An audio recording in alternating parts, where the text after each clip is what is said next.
News and views ആരംഭിക്കുന്നു. നിയമസഭയുടെ budget സമ്മേളനം മറ്റന്നാൾ തുടങ്ങാനിരിക്കെ കേരളത്തിലെ കോൺഗ്രസ് നേതൃത്വത്തിനെതിരെ നിശ്ചിത വിമർശനമാണ് ധനമന്ത്രി KN ബാലഗോപാൽ നടത്തിയത്. കേരളത്തോടുള്ള കേന്ദ്ര അവഗണന പി ചിദംബരം അടക്കമുള്ള ദേശീയ നേതാക്കൾക്ക് മനസ്സിലായിട്ടും കേരളത്തിലെ കോൺഗ്രസ് നേതാക്കൾക്ക് മനസ്സിലാകുന്നില്ലെന്നാണ് ധനമന്ത്രി വിമർശിച്ചത്. ഇരിക്കുന്ന കൊമ്പ് മുറിക്കുന്ന ഏർപ്പാടാണ് ഇവിടെ അവർ സ്വീകരിക്കുന്നത്. കേന്ദ്രം സൃഷ്ടിക്കുന്ന സാമ്പത്തിക ഞെരുക്കം കേരളത്തിലെ കോൺഗ്രസ് നേതാക്കൾക്ക് മനസ്സിലാകാത്തതോ അതോ അജ്ഞത നടിക്കുന്നതോ? കിഫ്ബി വിഷയത്തിലെ നിയമലംഘനം എന്തെന്ന് ED വ്യക്തമാക്കണമെന്നാവശ്യപ്പെട്ട് തോമസ് ഐസക് വീണ്ടും നിയമ പോരാട്ടം നടത്തുമ്പോൾ അതിനെ പിന്തുണയ്ക്കാൻ കേരളത്തിൽ കോൺഗ്രസ് തയ്യാറാകുമോ എന്നതാണ് മറ്റൊരു ചോദ്യം. മാത്യു കുഴൽനാടൻ 50 സെന്റ് സർക്കാർ ഭൂമി കയ്യേറിയ ആളാണെന്ന് വെളിപ്പെട്ടത് കോൺഗ്രസിനെ വെട്ടിലാക്കിയോ? ഈ രാഷ്ട്രീയ ചോദ്യങ്ങളിലൂടെ ആണ് ഇന്ന് കേരളം കടന്നുപോയത്. ഇന്ന് ഈ ചർച്ചയിൽ പങ്കെടുക്കുന്നത് advocate K Anilkumar, CPIM, Henry Austin, Congress, advocate N Lalkumar, ഇടതു നിരീക്ഷകൻ. ചർച്ച ആരംഭിക്കുമ്പോൾ ഞാൻ ആദ്യം തന്നെ ശ്രീ ഹെൻറി ഓസ്റ്റിനിലേക്കാണ് വരുന്നത്. താങ്കളിലേക്ക് വരുന്നതിന് മുമ്പ് ഞാനിപ്പോൾ ആമുഖമായി സൂചിപ്പിച്ചതിന് ആധാരമായ ധനകാര്യമന്ത്രിയുടെ ആ പരാമർശം ഒന്ന് കണ്ട് താങ്കളിലേക്ക് വരാം. ഇന്ത്യയിൽ സാധാരണക്കാരുടെ ജീവിതവും വരുമാനവും തൊഴിലുമൊക്കെ ബാധിക്കുന്ന രാഷ്ട്രീയ കാര്യങ്ങളിൽ, സാമ്പത്തിക കാര്യങ്ങളിൽ ജനവിരുദ്ധമായ നിലപാടെടുക്കുന്ന BJP ഗവൺമെൻറ്റിനെ സഹായിക്കുന്ന അവസ്ഥയാണ് കേരളത്തിലെ പ്രതിപക്ഷം ഉണ്ടാക്കുന്നത്. പക്ഷേ ഇരിക്കുന്ന കൊമ്പ് മുറിക്കുന്നതാണ് കേരളത്തിലെ പ്രതിപക്ഷത്തിൻ്റെ സമീപനം എന്നുള്ളത് അവർ മനസ്സിലാക്കണം. കേരളത്തിന് പുറത്ത് കോൺഗ്രസ് പാർട്ടി അടക്കം കേന്ദ്ര ഗവൺമെൻറ്റിൻ്റെ നയങ്ങൾക്കെതിരായ അതിശക്തമായ നിലപാട് തന്നെയാണ് എടുക്കുന്നത്. ഇത് വളരെ വസ്തുനിഷ്ഠമായ ഒരു പരാമർശവും വിമർശനവുമല്ലേ കേരളത്തിലെ കോൺഗ്രസിനെ സംബന്ധിച്ച്? ദേശീയ തലത്തിൽ കേരളത്തിന് പുറത്ത് BJP സർക്കാരിനെതിരെ ദേശീയ തലത്തിൽ ശക്തമായ വിമർശന നിലപാടാണ്, അതിശക്തമായ നിലപാട് തന്നെയാണ് കോൺഗ്രസ് എടുക്കുന്നത് എന്ന് പറയാൻ ധനകാര്യമന്ത്രി ഒരു മടിയും കാട്ടുന്നില്ല. പക്ഷേ കേരളത്തിൽ അതല്ല സ്ഥിതിയെന്ന് അദ്ദേഹം വിശദീകരിച്ച് ഞാൻ ആവർത്തിക്കേണ്ടതില്ലല്ലോ. ശ്രീ ഹെൻറി ഓസ്റ്റിൻ, അദ്ദേഹം പറഞ്ഞൊരു കാര്യമുണ്ട്. പി ചിദംബരം അടക്കമുള്ള നേതാക്കൾക്ക് കാര്യങ്ങൾ മനസ്സിലാകുന്നുണ്ട്, ദേശീയ നേതാക്കൾക്ക് മനസ്സിലാകുന്നുണ്ട്, കേരളത്തിലെ കോൺഗ്രസ് നേതാക്കൾക്കാണ് മനസ്സിലാകാത്തത്. ഇതാണ് ധനകാര്യമന്ത്രി ഉന്നയിച്ച വിമർശനം.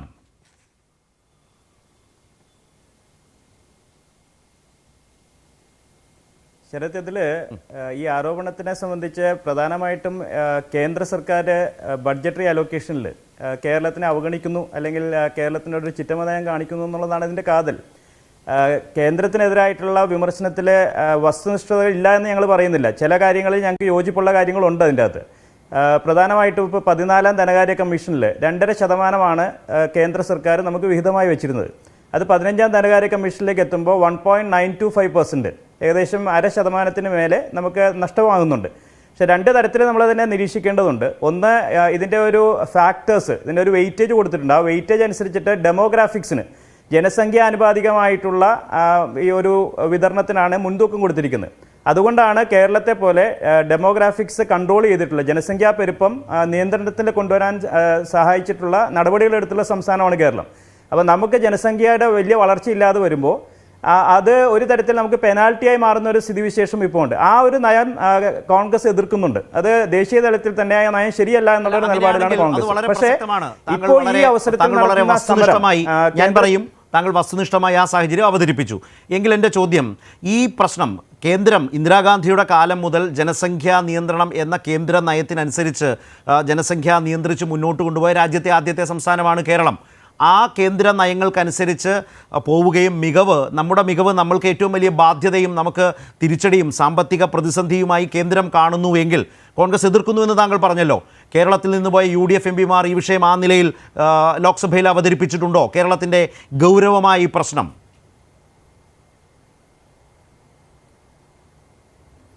ഞാൻ ആ കാര്യത്തിലേക്കാണ് കടന്നു വന്നത്. ഞാനൊരു ഭാഗം വിശദീകരിച്ചപ്പോൾ ശരത്ത് ഇടപെട്ടതുകൊണ്ട് എൻ്റെ ഫുൾ ടെക്സ്റ്റ് എനിക്ക് പറയാൻ സാധിച്ചില്ല. എന്തായാലും ഞാൻ പറഞ്ഞു വന്നത്, ഈ ഒരു ആസ്പെക്റ്റിൽ കേന്ദ്രത്തിൻ്റെ ഫെഡറൽ സംവിധാനത്തിലുള്ള ഈ ഫണ്ട് ഡെവല്യൂഷനെ സംബന്ധിച്ച് അവരെടുത്തിരിക്കുന്ന നയത്തിൽ കോൺഗ്രസിന് വിയോജിപ്പുണ്ട്.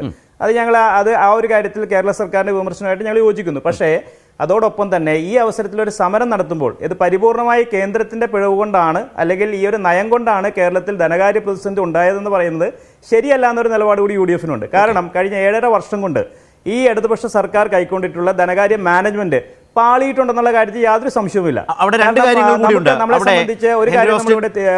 അവിടെ രണ്ട് കാര്യങ്ങൾ താങ്കളോട് തന്നെയാണ്. അത് ഇടപെടലല്ല, ഇതൊരു ഗൗരവമുള്ള ഒരു അക്കാദമിക് താല്പര്യമുള്ള വിഷയം കൂടി ആയതുകൊണ്ട് താങ്കൾ അതിലേക്ക് കാര്യമായി വന്നതുകൊണ്ട് തന്നെ എൻ്റെ ഉപചോദ്യമാണ്. ഒന്ന്, താങ്കൾ പറഞ്ഞ ഈ വിഷയം 15ാം ധനകാര്യ കമ്മീഷൻ നമ്മൾക്ക് ഏതാണ്ട് 4% അടുത്തുണ്ടായിരുന്ന ധനവിഹിതം അത് ചുരുങ്ങി 1.9 ചുരുങ്ങി. അത് സൃഷ്ടിച്ച ഭീമമായ കോടികളുടെ നഷ്ടമുണ്ട്.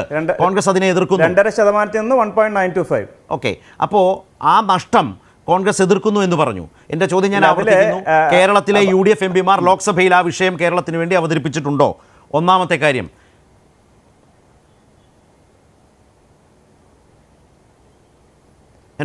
അതിലേക്കാണ് ഞാൻ വരുന്നത്. അതായത് ഞാൻ എൻ്റെ ഫുൾ കോണ്ടെക്സ്റ്റ് ഒന്ന് പറഞ്ഞ് അവസാനിപ്പിച്ചാലേ ഞാൻ പറഞ്ഞു വന്ന ഇതാണ്. ഞങ്ങളെ സംബന്ധിച്ച് പോയി അവിടെയാണ് ഞാൻ അതിലേക്കാണ് വരുന്നത്. ഇല്ല, അപ്പൊ ഞാൻ കംപ്ലീറ്റ് ചെയ്യട്ടെ. ഓക്കെ, ഞാൻ പറയാം, അതിലേക്ക് വരാം. ഞാൻ എൻ്റെ പൂർണ്ണമായിട്ടുള്ള വാദഗതി ഒന്ന് പറഞ്ഞോട്ടെ. ഇപ്പോൾ ഇതിവിടെ വന്നിരിക്കുന്ന എങ്ങനെ കേരളം ഇവിടെ എത്തി എന്നുള്ളതൊരു പ്രധാനപ്പെട്ട ചോദ്യമല്ലേ. ധനകാര്യ പ്രതിസന്ധി നമ്മളിപ്പോൾ അഭിമുഖീകരിക്കുന്നു. ട്രഷറി ബില്ലുകൾ 1 ലക്ഷത്തിന് മേലെയുള്ള ബില്ലുകൾ പാസ്സാക്കുന്നില്ല. നേരത്തെ 6 മാസം മുമ്പ് 5 ലക്ഷം വരെ നിയന്ത്രണം ഉണ്ടായിരുന്നു. ഇപ്പോൾ 1 ലക്ഷമാക്കി. ഈ വർഷം ഇപ്പോൾ ഒരു ലോക്കൽ ബോഡികളിൽ പോലും ഫണ്ട് കൊടുക്കുന്ന 3 ഗഡുവായിട്ട് കൊടുക്കേണ്ട ഫണ്ട്, ഓഗസ്റ്റ് കൊടുക്കേണ്ട ഫണ്ട് നവംബറിലാണ് 2ാം ഗഡു കൊടുത്തത്. ഇപ്പോൾ ഡിസംബറിൽ കൊടുക്കേണ്ട ഗഡു ഇതുവരെ കൊടുത്തിട്ടില്ല. മാർച്ച് മാസത്തിലെ നിർമ്മാണ പ്രവർത്തനങ്ങൾ നടക്കേണ്ട മാസങ്ങളിൽ ആ ഫണ്ടില്ലാത്ത ലോക്കൽ ബോഡികളെല്ലാവരും ഒരു നിശ്ചലാവസ്ഥയിൽ നിൽക്കുകയാണ്. ഇത്തരത്തിലുള്ള ഗുരുതരമായ സാമ്പത്തിക പ്രതിസന്ധിയിൽ എങ്ങനെ ഈ സർക്കാർ എത്തി, അല്ലെങ്കിൽ ഗവൺമെന്റ് എത്തി എന്നുള്ളതിനെ സംബന്ധിച്ച് അതിന് ഉത്തരവാദിത്വം പൂർണ്ണമായിട്ട് കേന്ദ്രത്തിന് നമുക്ക് പരിചാരനാകില്ല എന്നാണ് എനിക്ക് പറയാനുള്ളത്. കാരണം കഴിഞ്ഞ 5 വർഷം കൊണ്ട് നമുക്ക് റവന്യൂ ഡെഫിസിറ്റ് ഗ്രാന്റിൽ 53,000 കോടി രൂപ കേന്ദ്ര സർക്കാരിൽ നിന്ന് ലഭിച്ചിട്ടുണ്ട്. 2020 മുതൽ 2023 വരെയുള്ള കണക്കാണ് ഞാൻ ഈ പറയുന്നത്. അതോടൊപ്പം GST കോമ്പൻസേഷൻ ഇതിൽ 17,000 കോടി രൂപ നമുക്ക് ലഭിച്ചിട്ടുണ്ട്. ഇതൊരു ടൈം ടേബിൾ ഉണ്ടായിരുന്നു. കൃത്യമായിട്ട് 5 വർഷത്തെ ടൈം ടേബിളിൽ ഈ ഒരു പാക്കേജ് അത് 16 സംസ്ഥാനങ്ങൾക്ക് കൊടുത്താൽ ഏറ്റവും കൂടുതൽ റവന്യൂ ഡെഫിസിറ്റ് ഗ്രാന്റ് ലഭിച്ചിട്ടുള്ള സംസ്ഥാനമാണ് കേരളം. നമ്പർ 1 ആണ് റവന്യൂ ഡെഫിസിറ്റ് ഗ്രാന്റിൽ. 11ാം ധനകാര്യ കമ്മീഷന്റെ നമ്മുടെ ശമ്പള ബില്ലിന്റെ വർധനവ്, എംപ്ലോയീസിന്റെ വർധനവ് അനുപാതികമായിട്ട് നമ്മുടെ വരുമാനവും എക്സ്പെൻഡിച്ചറും നമ്മളുടെ ഗ്യാപ്പ് നികത്താൻ വേണ്ടിയിട്ടാണ് ഈ 5 വർഷം റവന്യൂ ഡെഫിസിറ്റ് ഗ്രാന്റ് 53,000 കോടി രൂപ നമുക്ക് നൽകിയത്. അതോടൊപ്പം തന്നെ GST കോമ്പൻസേഷൻ 17,000 കോടി ലഭിച്ചിട്ടുണ്ട്. ഇതൊരു ടൈം ടേബിളിൽ അവസാനിക്കുമെന്ന് കൃത്യമായ ബോധ്യമുണ്ടായിരുന്ന സർക്കാർ അതിനനുസരിച്ചുള്ള നികുതി പരിഷ്കരണങ്ങൾ നടത്തേണ്ടേ? GST റെജീമിലേക്ക് നമ്മൾ മാറിക്കഴിഞ്ഞപ്പോൾ GSTക്ക് അനുവാദം IGST ക്ലെയിം ചെയ്യാനായിട്ട് കേരളമാണ് ഇന്ത്യയിലെ 80% ആ സാധനങ്ങൾ മറ്റ് സംസ്ഥാനങ്ങളിൽ നിന്നും വിദേശത്ത് നിന്നും ഇറക്കുമതി ചെയ്ത് ഒരു വലിയൊരു ഉപഭോക്തൃ സംസ്ഥാനമാണ്, ഒരു കൺസ്യൂമർ സ്റ്റേറ്റ് ആണ്. അപ്പോൾ ഏറ്റവും കൂടുതൽ IGSTയിൽ വരുമാനം ലഭിക്കേണ്ട സ്റ്റേറ്റും കേരളമാണ്. പക്ഷേ ആ സാധ്യത നമ്മൾ എന്തുകൊണ്ട് ഉപയോഗിക്കുന്നില്ല? കഴിഞ്ഞ 5 വർഷം കൊണ്ട് ഈ നികുതി പരിഷ്കരണം നമുക്ക് E-way ബില്ലുകൾ ഇപ്പോഴും പരിപൂർണ്ണമല്ല. ക്യാമറ വെച്ചുള്ള ബില്ലുകൾ നമ്മൾ കൃത്യമായിട്ട് ഇപ്പോഴും നടപ്പിലാക്കിയിട്ടില്ല. 700ഓളം എംപ്ലോയീസ് ഓഡിറ്റ് വിഭാഗത്തിൽ നമ്മൾ എംപ്ലോയ് ചെയ്തിട്ട് ഒരു പണിയില്ലാതിരിക്കുകയാണ്. അത് 25,000 കോടി രൂപയുടെ നഷ്ടമാണ് IGST വകുപ്പിൽ മാത്രം കേരളത്തിനുള്ളത്. അതോടൊപ്പം നമുക്ക് നികുതി സമാഹരണം 22,000 കോടിയുടെ നികുതി കുടിശ്ശികകളുണ്ട്, വൻകിട നികുതി കുടിശ്ശികൾ. അതിൽ 15,000 കോടി യാതൊരു ഒബ്ജക്ഷൻസ് അല്ലെങ്കിൽ ലീഗൽ ടാങ്കിൾസ് ഇല്ലാത്തതാണ്. അത് പിടിച്ചെടുക്കാൻ ഒരു നടപടി എടുത്തിട്ടില്ല. നമുക്ക് ലഭിക്കേണ്ട 2 തരത്തിലാണുള്ള ഒരു സർക്കാരിന് വരുമാനം വരുന്നത്. ഒന്ന് നികുതി സമാഹരണം, 2 കടമെടുപ്പ്. കേരളത്തെ സംബന്ധിച്ച് സംഭവിച്ചിട്ടുള്ളത് കഴിഞ്ഞ 7.5 വർഷം കൊണ്ട് കടമെടുപ്പിൽ മാത്രം ഊന്നി നിന്നുകൊണ്ടുള്ള ഒരു വികസനത്തിലേക്ക് നമ്മൾ ശ്രദ്ധ തിരിച്ചു വന്നു. നമ്മുടെ നികുതി സമാഹരണത്തിൽ നമ്മൾ അമ്പേ പരാജയപ്പെട്ടു. ഇപ്പോഴും സ്വർണത്തിന്റെ പേരിലും ബാറിന്റെ പേരിലും പിടിച്ചെടുക്കാനുള്ള ആയിരക്കണക്കിന് കോടി രൂപ അതൊക്കെയാണ് വലിയൊരു പാളിച്ചയായിട്ട് നമുക്ക് വരുന്നത്. അപ്പൊ ധനകാര്യ മാനേജ്മെന്റ് സംസ്ഥാന സർക്കാർ ഉണ്ടാക്കിയ വലിയ പാളിച്ചകൾ, അതിനുള്ള ഉത്തരവാദിത്തം സംസ്ഥാന സർക്കാരിന് തന്നെയാണ്. ഞാൻ വരാം. പക്ഷേ ഞാൻ ഈ ചർച്ചയിൽ മറ്റുള്ളവരെ കൂടി ഈ ചർച്ചയിലേക്ക് ഒന്ന് കൊണ്ടുവരട്ടെ. പക്ഷേ എപ്പോഴും ഞാൻ 2 തവണ ചോദിച്ച ചോദ്യത്തിലേക്ക് താങ്കൾ വരാൻ പോകുന്നു എന്ന് പറഞ്ഞതല്ലാതെ വന്നിട്ടില്ല. ഒന്നാമത്തെ കാര്യം, ഈ 7.5 വർഷക്കാലം സർക്കാർ മുന്നോട്ട് വെക്കുന്നത് 1,70,500 കോടിയുടെ കേരളത്തിന് ലഭിക്കേണ്ട കേന്ദ്ര വിഹിതം പല നിലയ്ക്കും പല ഹെഡിലും ലഭിക്കേണ്ടത് കിട്ടാതെ പോയിട്ടുണ്ട് എന്ന് 7.5 വർഷക്കാലത്തെ, താങ്കൾ ഈ പറഞ്ഞ 7.5 വർഷക്കാലത്തെ കണക്ക് അവതരിപ്പിച്ചുകൊണ്ട് സർക്കാർ നിരന്തരം പറഞ്ഞുകൊണ്ടിരിക്കുന്നു. അങ്ങനെ നിരവധിയായ കാര്യങ്ങളുണ്ട്. ഈ കോവിഡ് കാലത്തും ശമ്പള പരിഷ്കരണം സർക്കാർ ജീവനക്കാരുടെ നടപ്പാക്കിയ രാജ്യത്തെ ഏക സംസ്ഥാനം കേരളമാണ് എന്നുള്ളതുകൊണ്ട് അവിടെ ഡെഫിനറ്റായിട്ട് റവന്യൂ ഡെഫിസിറ്റ് ഉണ്ടാകും, ഈ അന്തരമുണ്ടാകും. അതിനനുസരിച്ചുള്ള ഗ്രാൻറ്റ് കിട്ടിയതൊക്കെയാണ് മികവായി പറയുന്നതെങ്കിൽ കേന്ദ്ര സർക്കാർ 7.5 വർഷം കൊണ്ട് 1,70,500 കോടിയുടെ കേരളത്തിന് അർഹമായ തുക തരാതിരുന്നിട്ടുണ്ട് എന്ന് പറയുന്ന വാദം, അതുപോലെ തന്നെ ഈ കേരളത്തിലെ UDF MPമാർ കോൺഗ്രസ് അനുകൂലിക്കുന്ന വിഷയങ്ങളിലും കേരളത്തിന് വേണ്ടി സംസാരിച്ചിട്ടുണ്ടോ? എൻ്റെ ചോദ്യം അവിടെ റിസർവ് ചെയ്യുകയാണ്. താങ്കൾക്ക് അടുത്ത റൗണ്ടിൽ അതേക്കുറിച്ച് പറയണമെങ്കിലാവാം. പക്ഷേ ശ്രീ അനിൽകുമാർ അത് കേട്ടിട്ടുണ്ടാകുമെന്ന് വിചാരിക്കുന്നു. ശ്രീ ലാൽകുമാറും ശ്രീ കെ അനിൽകുമാർ, ഇതിൽ പ്രതിപക്ഷ നേതാവ് പറഞ്ഞത്, ഇപ്പോൾ ധനകാര്യമന്ത്രി ഇന്ന് ഇതേക്കുറിച്ച് പ്രതിപക്ഷ നേതാവ് അടക്കമുള്ള വി ഡി സതീശൻ അടക്കമുള്ള പ്രതിപക്ഷത്തോട് പറഞ്ഞത് ദേശീയ നേതാക്കൾക്ക്, കോൺഗ്രസിൻ്റെ ദേശീയ നേതാക്കൾക്ക് ഇതൊക്കെ മനസ്സിലാകുന്നുണ്ട്, അത്തരം പ്രതികരണങ്ങൾ പല കോണിൽ നിന്ന് വരുന്നുമുണ്ട്. ചിദംബരത്തെ അദ്ദേഹം ഉദാഹരിച്ചു. പക്ഷേ കേരളത്തിലെ നേതാക്കൾക്ക് ഇത് മനസ്സിലാകുന്നില്ല എന്നാണ്. അദ്ദേഹം പറഞ്ഞതാണോ ശരി? അത് കോൺഗ്രസിന് മനസ്സിലാകാത്തതാണോ? കേരളത്തിലെ കോൺഗ്രസ് നേതാക്കൾ അതോ മനസ്സിലാകുന്നില്ല എന്ന് നടിച്ച് മറ്റൊരു വാദഗതിയിലേക്ക് പോവുകയാണോ? ശ്രീ ഹെൻറി ഓസ്റ്റിനും സർക്കാരിൻ്റെ പരാജയം എന്ന നിലയിലേക്ക് കൂടുതൽ ഊന്നാനും ആ നിലയിലേക്കുള്ള വാദഗതികൾ അവതരിപ്പിക്കാനുമാണ് ഈ ആദ്യ റൗണ്ടിലും കാര്യമായി ശ്രദ്ധിച്ചത്. എന്നാൽ ചില എതിർപ്പുകൾ ഉണ്ടെന്ന് സമ്മതിക്കുകയും ചെയ്തു. താങ്കളിലേക്ക്.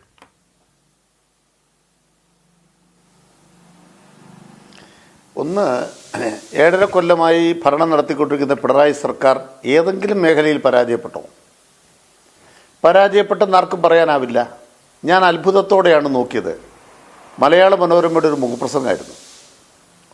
അതായത് കേരളത്തിൽ 91,500 സ്റ്റാർട്ടപ്പുകൾ, ആ സ്റ്റാർട്ടപ്പുകളിലൂടെ 5 ലക്ഷം പേർക്ക് ജോലി കൊടുക്കാൻ കഴിയും. അത് ഈ 2.5 കൊല്ലക്കാലത്തെ അല്ല, ഏതാണ്ട് 5 കൊല്ലക്കാലത്തെ കേരളത്തിൻ്റെ ബെസ്റ്റ് പെർഫോമൻസ് അവാർഡ് കേരളത്തിനാണ്. മറ്റ് പല സംസ്ഥാനങ്ങളെ കേരളം മറികടന്നു. അപ്പോൾ കേരളം വ്യവസായ സൗഹൃദമല്ല എന്ന പൊതുബോധത്തിനെതിരായിട്ടുള്ള ഒരു പ്രധാനപ്പെട്ട കണ്ടെത്തൽ ഇന്ത്യ രാജ്യത്ത് കേരളത്തിന് ബെസ്റ്റ് പെർഫോമൻസ് അവാർഡ് കിട്ടിയപ്പോൾ മനോരമ തന്നെ മുഖപ്രസംഗം എഴുതി. ഇതിനർത്ഥം എന്താണ്? ഇവരൊക്കെ തന്നെ പ്രചരിപ്പിക്കുന്നതല്ല കേരളത്തിലെ യാഥാർത്ഥ്യം. രണ്ടാമത്, മാതൃഭൂമിയുടെ മുഖപ്രസംഗം ഞാൻ കണ്ടായി. ഞാൻ പേരെടുത്ത് പറയാൻ കാരണം ഇവരൊക്കെ തന്നെ കേരളത്തെക്കുറിച്ച് പറയുന്നത് നെഗറ്റീവാണ്. പക്ഷേ ആ നെഗറ്റീവിനിടയിൽ അവർ മുഖപ്രസംഗം എഴുതുകയാണ്. IT മേഖലയിൽ കേരളത്തിൻ്റെ ഡെവലപ്മെൻറ്റ് എന്താണ്? അതിൻ്റെ ഭാഗമായിട്ട് കൈരളി എന്ന് പറയുന്നൊരു പുതിയ പ്രൊഡക്റ്റ് നമ്മുടെ ഡിജിറ്റൽ സർവകലാശാല ഉൽപ്പാദിപ്പിക്കുകയാണ്. ഒന്ന് ആലോചിച്ച് നോക്കൂ. ഒരു സംസ്ഥാനം, അതിൻ്റെ ഭാഗമായൊരു ഡിജിറ്റൽ സർവകലാശാല, അവർ നേടുന്ന ഉയരം. മൂന്നാമത്തെ കാര്യം പ്രധാനമായിട്ട് പറയാൻ കഴിയുന്നത്, ഈ കേരളം കഴിഞ്ഞ 7.5 കൊല്ലത്തിനിടയ്ക്ക് കേന്ദ്ര ഗവൺമെൻറ്റിൻ്റെ പെർഫോമൻസ് സൂചികയിൽ ഏതെങ്കിലും ഒരിടത്തിൽ മുന്നോട്ട് വരാതെ പുറകോട്ട് പോയോ? നമുക്ക് പറയാം, സർക്കാരിനെ കുറ്റം പറയാം. ഇല്ല, പറയാൻ പറ്റത്തില്ല. കേന്ദ്ര സർക്കാരിന് എത്ര വിവേചനം ഉണ്ടെങ്കിലും നമുക്ക് നൽകുന്ന എല്ലാ അവാർഡുകളും കേരളം 1ാം സ്ഥാനത്താണ്. ഇതിനർത്ഥം എന്താണ്? കേരളം ശരിയായ വഴിയിലാണ് സഞ്ചരിക്കുന്നത്. രണ്ടാമത്തെ പ്രധാനപ്പെട്ട ചോദ്യം, ഏത് ചെലവാണ് വെട്ടിക്കുറയ്ക്കേണ്ടത്? നിങ്ങൾ വേണമെങ്കിൽ മുഖ്യമന്ത്രിയുടെ വീട്ടിലെ ഒരു മതിൽ പൊക്കി കെട്ടി, അല്ലെങ്കിൽ അവരൊരു പശുത്തൊഴുത്തുണ്ട്, ഇതൊക്കെ വേണം, പാട്ട് കേൾക്കുന്ന പശു ഉണ്ടെന്നൊക്കെ, അതൊക്കെ കാര്യങ്ങൾ, അതൊക്കെയാണോ ഒരു കാര്യങ്ങൾ? ഏത് ചിലവാണ് 1.25 ലക്ഷം കോടി രൂപയുടെ ബഡ്ജറ്റിൽ ഏത് ചിലവാണ് വെട്ടിക്കുറയ്ക്കേണ്ടത്? അവിടെയാണ് പ്രധാനപ്പെട്ട കാര്യം. ഈ നിലവാരം കേരളത്തിൽ നിലനിർത്തണമെങ്കിൽ ആരോഗ്യ വിദ്യാഭ്യാസ മേഖലയിൽ ഇൻവെസ്റ്റ് ചെയ്യണം. സർക്കാർ ജീവനക്കാർക്ക് ശമ്പളം കൊടുക്കണം. ശമ്പള വർധന കൊടുത്തിട്ടില്ലായിരുന്നെങ്കിൽ ഒരു 10-40,000 കോടി രൂപയുടെ ലാഭം കിട്ടുമായിരുന്നു. പക്ഷേ ആ ലാഭത്തിന് വേണ്ടിയല്ല, നന്നായിട്ട് ജോലി എടുത്താൽ ശമ്പളം കൊടുക്കണം. ശമ്പളം കൊടുക്കുന്നതുകൊണ്ടാണ് കേരളം ഈ നിലവാരത്തിൽ നിൽക്കുന്നത്. ഇതാണ് സർക്കാർ കാഴ്ചപ്പാട്. അപ്പോൾ നിങ്ങളുടെ റവന്യൂ ഡെഫിസിറ്റ് ഗ്രാൻറ്റിൻ്റെ കാലാവധി കഴിഞ്ഞപ്പോൾ ഇതാ മുഞ്ഞു കുത്തിപ്പോയി. എന്താണ് കേന്ദ്രം പറഞ്ഞത്? ഞങ്ങൾ റവന്യൂ ഡെഫിസിറ്റ് ഗ്രാൻറ്റ് 5 കൊല്ലം കൊണ്ട് തരാം, അത് കഴിഞ്ഞാൽ നിങ്ങൾ ജീവനക്കാരുടെ എണ്ണം വെട്ടിക്കുറയ്ക്കണം. കേരള PSC ഇന്ത്യ രാജ്യത്ത് ഏറ്റവും കൂടുതൽ നിയമനം നടത്തുന്ന PSCയാണ്. തൊഴിലില്ലാത്ത ചെറുപ്പക്കാർക്ക് വേണ്ടി മാത്രമല്ല, ഈ നാടിന് വേണ്ടിയാണ്. അപ്പോൾ എന്താ കാണുന്നത്? പെർഫോമൻസിൽ കേരളം മുമ്പിലാണ്. അപ്പോൾ ഏത് ചിലവാണ് വെട്ടിക്കുറയ്ക്കേണ്ടതെന്ന് സ്പെസിഫിക്കായിട്ട് പ്രതിപക്ഷം പറയട്ടെ. നികുതി പിരിവിനെ കുറിച്ചൊക്കെ പറഞ്ഞ വസ്തുതയല്ല, അദ്ദേഹം മനസ്സിലാക്കണം. ഈ 2 കൊല്ലം കേരളത്തിന് നികുതി പടം എത്രയാണ്? 45,000 കോടി രൂപ. കോവിഡിന് ശേഷമാണ്. കോവിഡിന് ശേഷം ഏറ്റവും കൂടുതൽ നികുതി പിരിവ്, ഇൻകം ടാക്സ് പിരിവ് കേരളത്തിലാണെന്ന് നിർമ്മലാ സീതാരാമൻ കേരളത്തിൽ പ്രസംഗിച്ചു. മാത്രമല്ല, കോവിഡിന് ശേഷം ഏറ്റവും കൂടുതൽ ഒരു സംസ്ഥാനത്തിൻ്റെ നികുതി വിഹിതം ഉയർന്നത് കേരളത്തിലാണ്. കേരളം പിടിച്ചു നിൽക്കുന്ന കേരളത്തിൻ്റെ നികുതി ഉയർന്നുകൊണ്ടാണ്.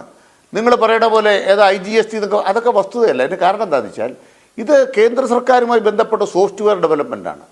അവരുടെ സോഫ്റ്റ്വെയറിലാണ് ഇവിടെ ജോലി എടുത്തുകൊണ്ടിരിക്കുന്നത്. ഒരു നികുതി പിരിക്കുമ്പോൾ വേ ബില്ലൊന്നും ഇപ്പോൾ ഇവിടെ ഇല്ല. വേ ബില്ലൊക്കെ ചെക്കിങ്ങിന് മാത്രമാണ്, ക്യാമറയൊന്നും വെച്ചല്ല പിടിക്കുന്നത്. ഇത് ബില്ല് ചെയ്യുമ്പോൾ തന്നെ നമ്മുടെ കയ്യിലെത്തും. ഇല്ലാത്ത കുറേ കേസ് പിടിക്കുന്നുണ്ട്, അത് വേറെ കാര്യം തന്നെയാണ്. പ്രശ്നം എന്താണ്?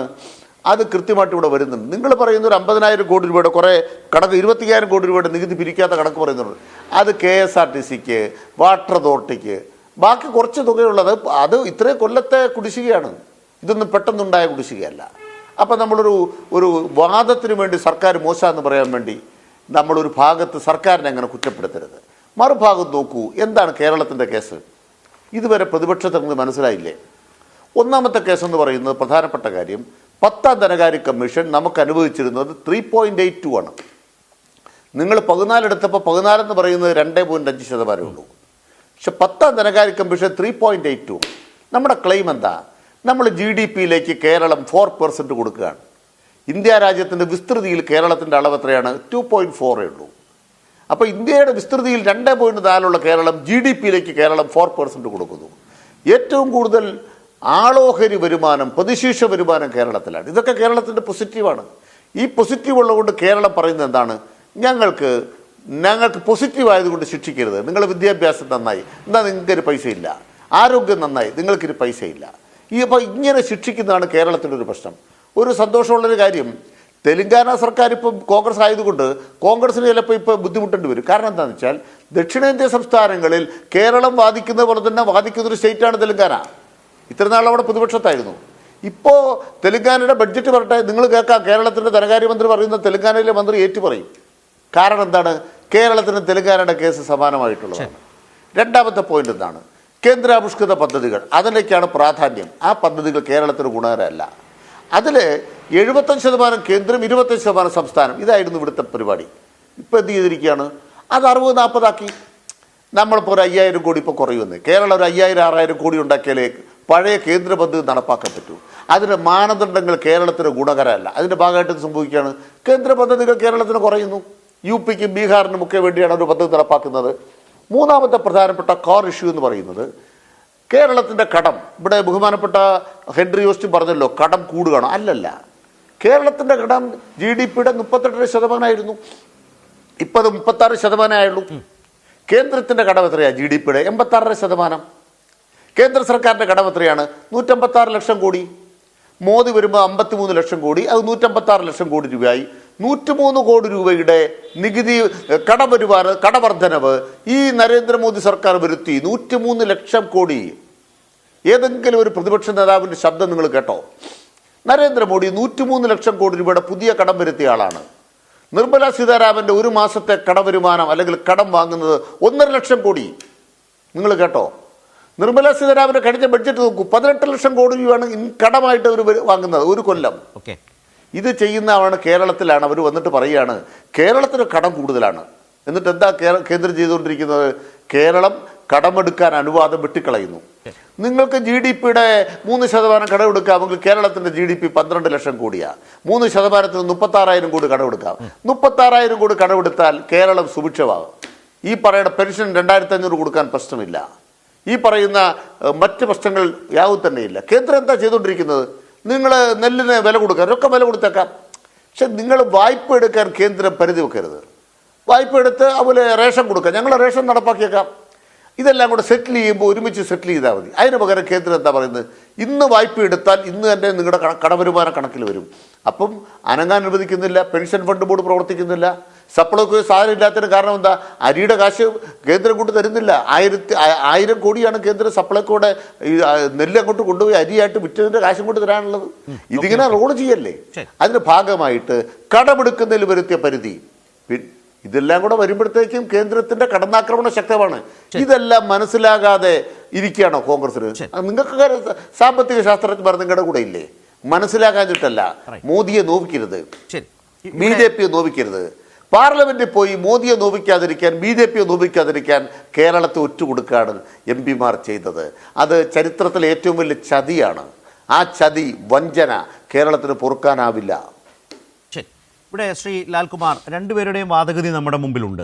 ഇപ്പോൾ ഹെൻറി ഓസ്റ്റിൻ അവതരിപ്പിക്കുന്ന സംസ്ഥാന ധനകാര്യ മാനേജ്മെൻറ്റിൻ്റെ പ്രശ്നങ്ങളാണ് കടുപ്പമെങ്കിൽ കേരളത്തിൻ്റെ പൊതുജനജീവിതത്തെ ഓരോ ദിവസവും അത് വളരെ ഭീതിതമായ നിലയിൽ പ്രതിഫലിക്കേണ്ടതാണ്. അത് ആ നിലയിൽ പ്രതിഫലിക്കുന്നുണ്ടോ? മറുഭാഗത്ത് കേരളത്തിൻ്റെ തനതു വരുമാനം വർദ്ധിക്കുന്നു, നികുതി വരുമാനം വർദ്ധിപ്പിച്ച് തന്നെ മുന്നോട്ട് പോകുന്നു. വസ്തുതകളും കണക്കും അതാണ്. അത് ഒരു ഭാഗത്തുള്ളപ്പോഴും കേന്ദ്രത്തിൻ്റെ കടുത്ത സാമ്പത്തിക പ്രതിസന്ധി പ്രതിഫലിക്കുമ്പോഴും കേരളത്തിൻ്റെ വികസന പ്രവർത്തനങ്ങൾക്ക് തടസ്സം വരാതെ, കാര്യങ്ങൾക്ക് കാര്യങ്ങൾക്ക് ഏതെങ്കിലും തരത്തിലുള്ള ഒരു വിലങ്ങില്ലാതെ സംസ്ഥാന സർക്കാർ ഇത് മുന്നോട്ട് കൊണ്ടുപോകുന്നത് കൂടുതൽ പ്രകടമാകുന്നുണ്ടോ? കേന്ദ്രം കോൺഗ്രസ് പറയുന്നത് പോലെയാണെങ്കിൽ ജനജീവിതത്തിൽ അത് കൂടുതൽ പ്രതിഫലിക്കണ്ടേ? നേരത്തെ ശ്രീ അനിൽകുമാർ പറഞ്ഞ അങ്ങനെയല്ലല്ലോ കേരളത്തിലെ സാഹചര്യം. പക്ഷേ കേന്ദ്രത്തിൻ്റെ ഇടപെടലിലെ പ്രശ്നങ്ങൾ ഈ സർക്കാർ നിരന്തരം ചൂണ്ടിക്കാട്ടിക്കൊണ്ടിരിക്കുന്നു. ഈ രണ്ട് സാഹചര്യങ്ങളാണ് നമ്മുടെ മുമ്പിലുള്ളത്. അവിടെയാണ് ഇന്ന് ധനകാര്യമന്ത്രി ഇതേക്കുറിച്ച് കേരളത്തിലെ കോൺഗ്രസിൻ്റെ സമീപനത്തെക്കുറിച്ച് പറഞ്ഞത്. അദ്ദേഹം പറഞ്ഞത് ഇരിക്കുന്ന കൊമ്പ് മുറിക്കുന്ന ശൈലിയാണ് കേരളത്തിലെ കോൺഗ്രസ് നേതൃത്വത്തിന് എന്നുള്ളതാണ്. കേരളീയൻ്റെ ഒരു ജനജീവിതത്തിൽ നിന്ന്, ഒരു ദിവസത്തെ ജനജീവിതത്തിൽ നിന്ന് എന്താണ് താങ്കൾ മനസ്സിലാക്കുന്ന ഒരു അവസ്ഥ?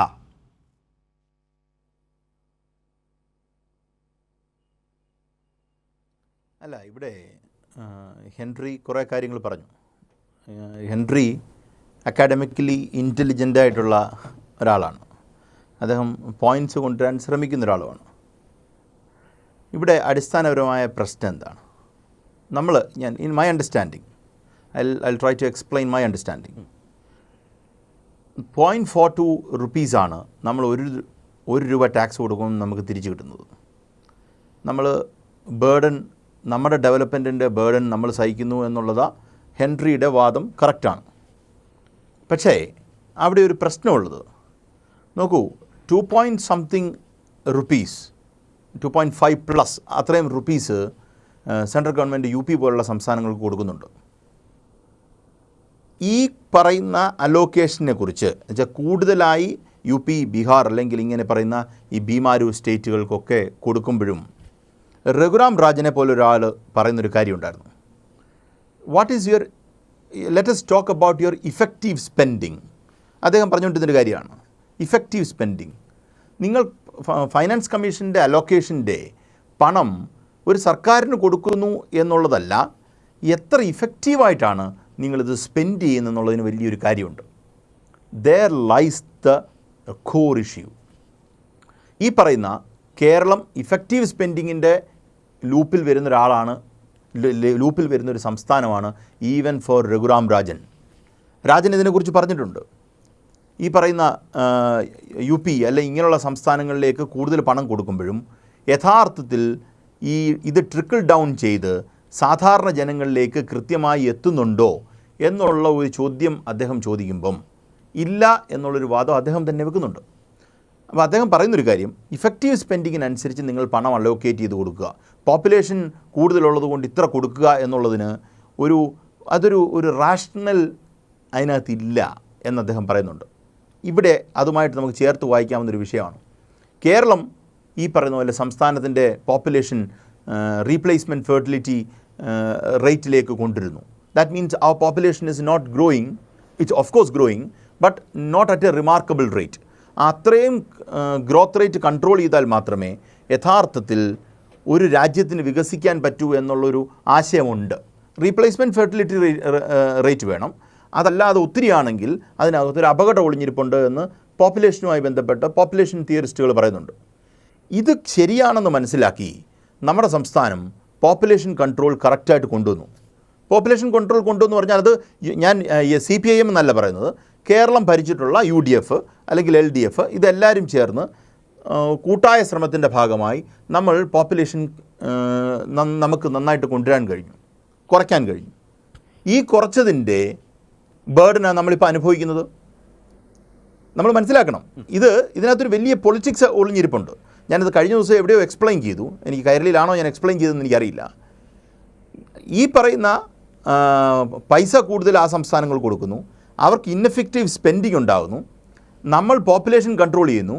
അതേ സ്ഥാനത്ത് ഈ പോപ്പുലേഷൻ കൺട്രോൾ ചെയ്യാത്ത സംസ്ഥാനങ്ങളിലേക്ക് അടുത്ത ഡീലിമിറ്റേഷൻ വരുമ്പം കൂടുതൽ സീറ്റ് അലോക്കേറ്റ് ചെയ്യണമെന്ന് BJP വാദിക്കുന്നുണ്ട്.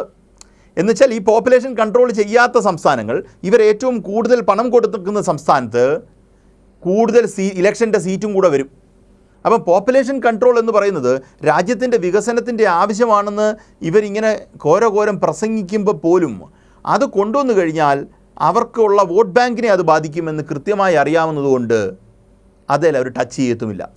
ഇതാണ് അതിൻ്റെ. അപ്പം നമുക്ക് ചുരുക്കത്തിൽ പറഞ്ഞാൽ ഇനിയിപ്പം കുറച്ച് നാൾ കഴിയുമ്പോൾ നമുക്ക് കാണാൻ പോകുന്നത് നോർത്ത് ഇന്ത്യൻ ഹാർട്ട് ലാൻഡിൽ നിന്ന് അല്ലെങ്കിൽ UP, ബീഹാർ ഇങ്ങനെ പറയുന്ന 3-4 സംസ്ഥാനങ്ങളിൽ നിന്ന് മാത്രം പുതിയ സീറ്റ് റേഷ്യോ വരുവാണെങ്കിൽ, സീറ്റ് പുതിയതായിട്ട് ഡിവൈഡ് ചെയ്ത് വരുവാണെങ്കിൽ കേരളം ഒന്നും ബാധകമല്ലാതെ തന്നെ അവർക്ക് പിടിക്കാനും പറ്റും. അതുകൊണ്ടാണ് ഈ സ്പെൻഡിങ് അവിടെ നടത്തിക്കൊണ്ടിരിക്കുന്നത്. ഇൻഎഫക്റ്റീവ് ആണെങ്കിലും സ്പെൻഡിങ് നടത്തിക്കൊണ്ടിരിക്കുന്നത്. കേരളമാണ് ഒന്നാം സ്ഥാനത്ത് ജനസംഖ്യാ നിയന്ത്രണത്തിൽ. കേരളം, തമിഴ്നാട് അടക്കമുള്ള ദക്ഷിണേന്ത്യൻ സംസ്ഥാനങ്ങളാണ് ഏറ്റവും അധികം ഈ പ്രശ്നം, ഈ വിപത്തിനെ നേരിടാൻ പോകുന്നത്. ഇപ്പോൾ തന്നെ നോക്കിയാൽ BJPക്ക് ഒരു നിലയ്ക്കും കടന്നു വരാൻ കഴിയാത്ത സംസ്ഥാനങ്ങളായി നിൽക്കുന്നതും ദക്ഷിണേന്ത്യയാണ്. സ്വാഭാവികമായും ഈ രാഷ്ട്രീയ നീക്കം ദക്ഷിണേന്ത്യയെ കുറെ കൂടി ദുർബലപ്പെടുത്തുകയും ചെയ്യും. Correct, I have no doubts. അത് ഞാൻ പറയേണ്ടത് തന്നെയാണ് ശരത്തേട്ടൻ പറഞ്ഞത്. അപ്പം ഞാൻ പറഞ്ഞു വരുന്നത്, നമ്മുടെ സംസ്ഥാനത്തിന് നമ്മൾ കൊടുക്കുന്ന ടാക്സിൻ്റെ റവന്യൂ നമുക്ക് റിട്ടേൺ കിട്ടുന്നില്ല എന്നുള്ളത് ഒന്ന്. റവന്യൂ ഡെഫിസിറ്റുമായി ബന്ധപ്പെട്ട് നോക്കൂ, നമ്മുടെ നാട് കടന്നുപോയ സമയം എന്താണെന്നുള്ളതാണ്. ഈ പറയുന്ന കോവിഡ് പീരീഡ്, അത് കഴിഞ്ഞൊരു പ്രളയം, ഇതിനെ എങ്ങനെയാണ് ഒരു ഡിക്ലൈൻഡ് എക്കണോമിക് സിറ്റുവേഷനിൽ നിന്ന് how can you get out of it? എനിക്കറിയാം, ഹെൻറിക്ക് അറിയാം അത്. You have to spend more. നമ്മൾ മോഡേൺ എക്കണോമിക്സിൽ നമ്മൾ ചെയ്യുന്ന ഒറ്റ പരിപാടിയേ ഉള്ളൂ, വളരെ സിമ്പിൾ വർക്കാണ്. You want to shift your demand curve. അത് ഹെൻറിക്ക് അറിയാം, ഞാനത് കൂടുതൽ എക്സ്പ്ലെയിൻ ചെയ്യേണ്ട കാര്യമില്ല. You try to shift your demand curve. Demand curve shift ചെയ്യണമെങ്കിൽ എന്താ മാർഗം? എൻ്റെ കയ്യിലും നിങ്ങളുടെ കയ്യിലുമുള്ള, ഗവൺമെൻറ്റിൻ്റെ കയ്യിലുള്ള ഏറ്റവും വളരെ സിംപ്ലസ്റ്റ് ആയിട്ടുള്ള solution, you have to spend more. Hello, yes, കേൾക്കുന്നുണ്ട്. ഹലോ, കേൾക്കാം. ലാല് പറഞ്ഞത് പൂർത്തിയാക്കും. കേൾക്കാം എനിക്ക്. എന്തോ ഇടയ്ക്കൊരു ഡിസ്റ്റർബൻസ് വന്നു. അപ്പം നിങ്ങൾക്ക് ഡിമാൻഡ് കർവ് ഷിഫ്റ്റ് ചെയ്യുക എന്നുള്ളതാണ് നിങ്ങളുടെ ബൗണ്ട് ആൻഡ് ഡ്യൂട്ടി. അതല്ലാതെ വേറൊരു പോസിബിലിറ്റി ഇല്ല. ഓക്കെ. ഈ ടാക്സ് റവന്യൂവിൽ ടാക്സ് കൂടുതൽ കളക്ട് ചെയ്യുക എന്ന് പറയുന്ന പ്രോസസ്സ് അല്ല. അതൊരു ശരിക്കും പറഞ്ഞാൽ ഒരു കൺസർവേറ്റീവ് അപ്രോച്ചാണ്. ടാക്സ് കൂടുതൽ കളക്ട് ചെയ്ത് നമ്മുടെ പ്രശ്നങ്ങളെല്ലാം പരിഹരിക്കുക എന്ന് പറയുന്നത് ഒരു കൺസർവേറ്റീവ് അപ്രോച്ചാണ്. Because you are actually squeezing people. അതായത് അതിന് പകരം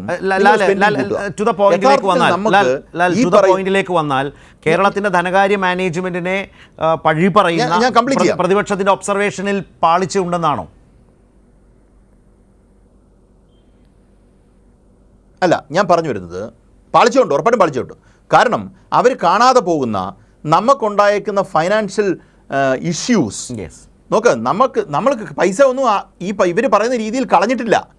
നമ്മളെവിടെ കളഞ്ഞിട്ടില്ല, എവിടെ പണം കളഞ്ഞിരിക്കുന്നു പറയും. ഇവർ പറയാൻ പറ്റുന്ന ഏക കാര്യം, മുഖ്യമന്ത്രിയുടെ ക്ലിഫ് ഹൗസിൽ ഒരു തൊഴുത്ത് പണിയുന്നതുമായി ബന്ധപ്പെട്ടൊരു വാദമുണ്ട്.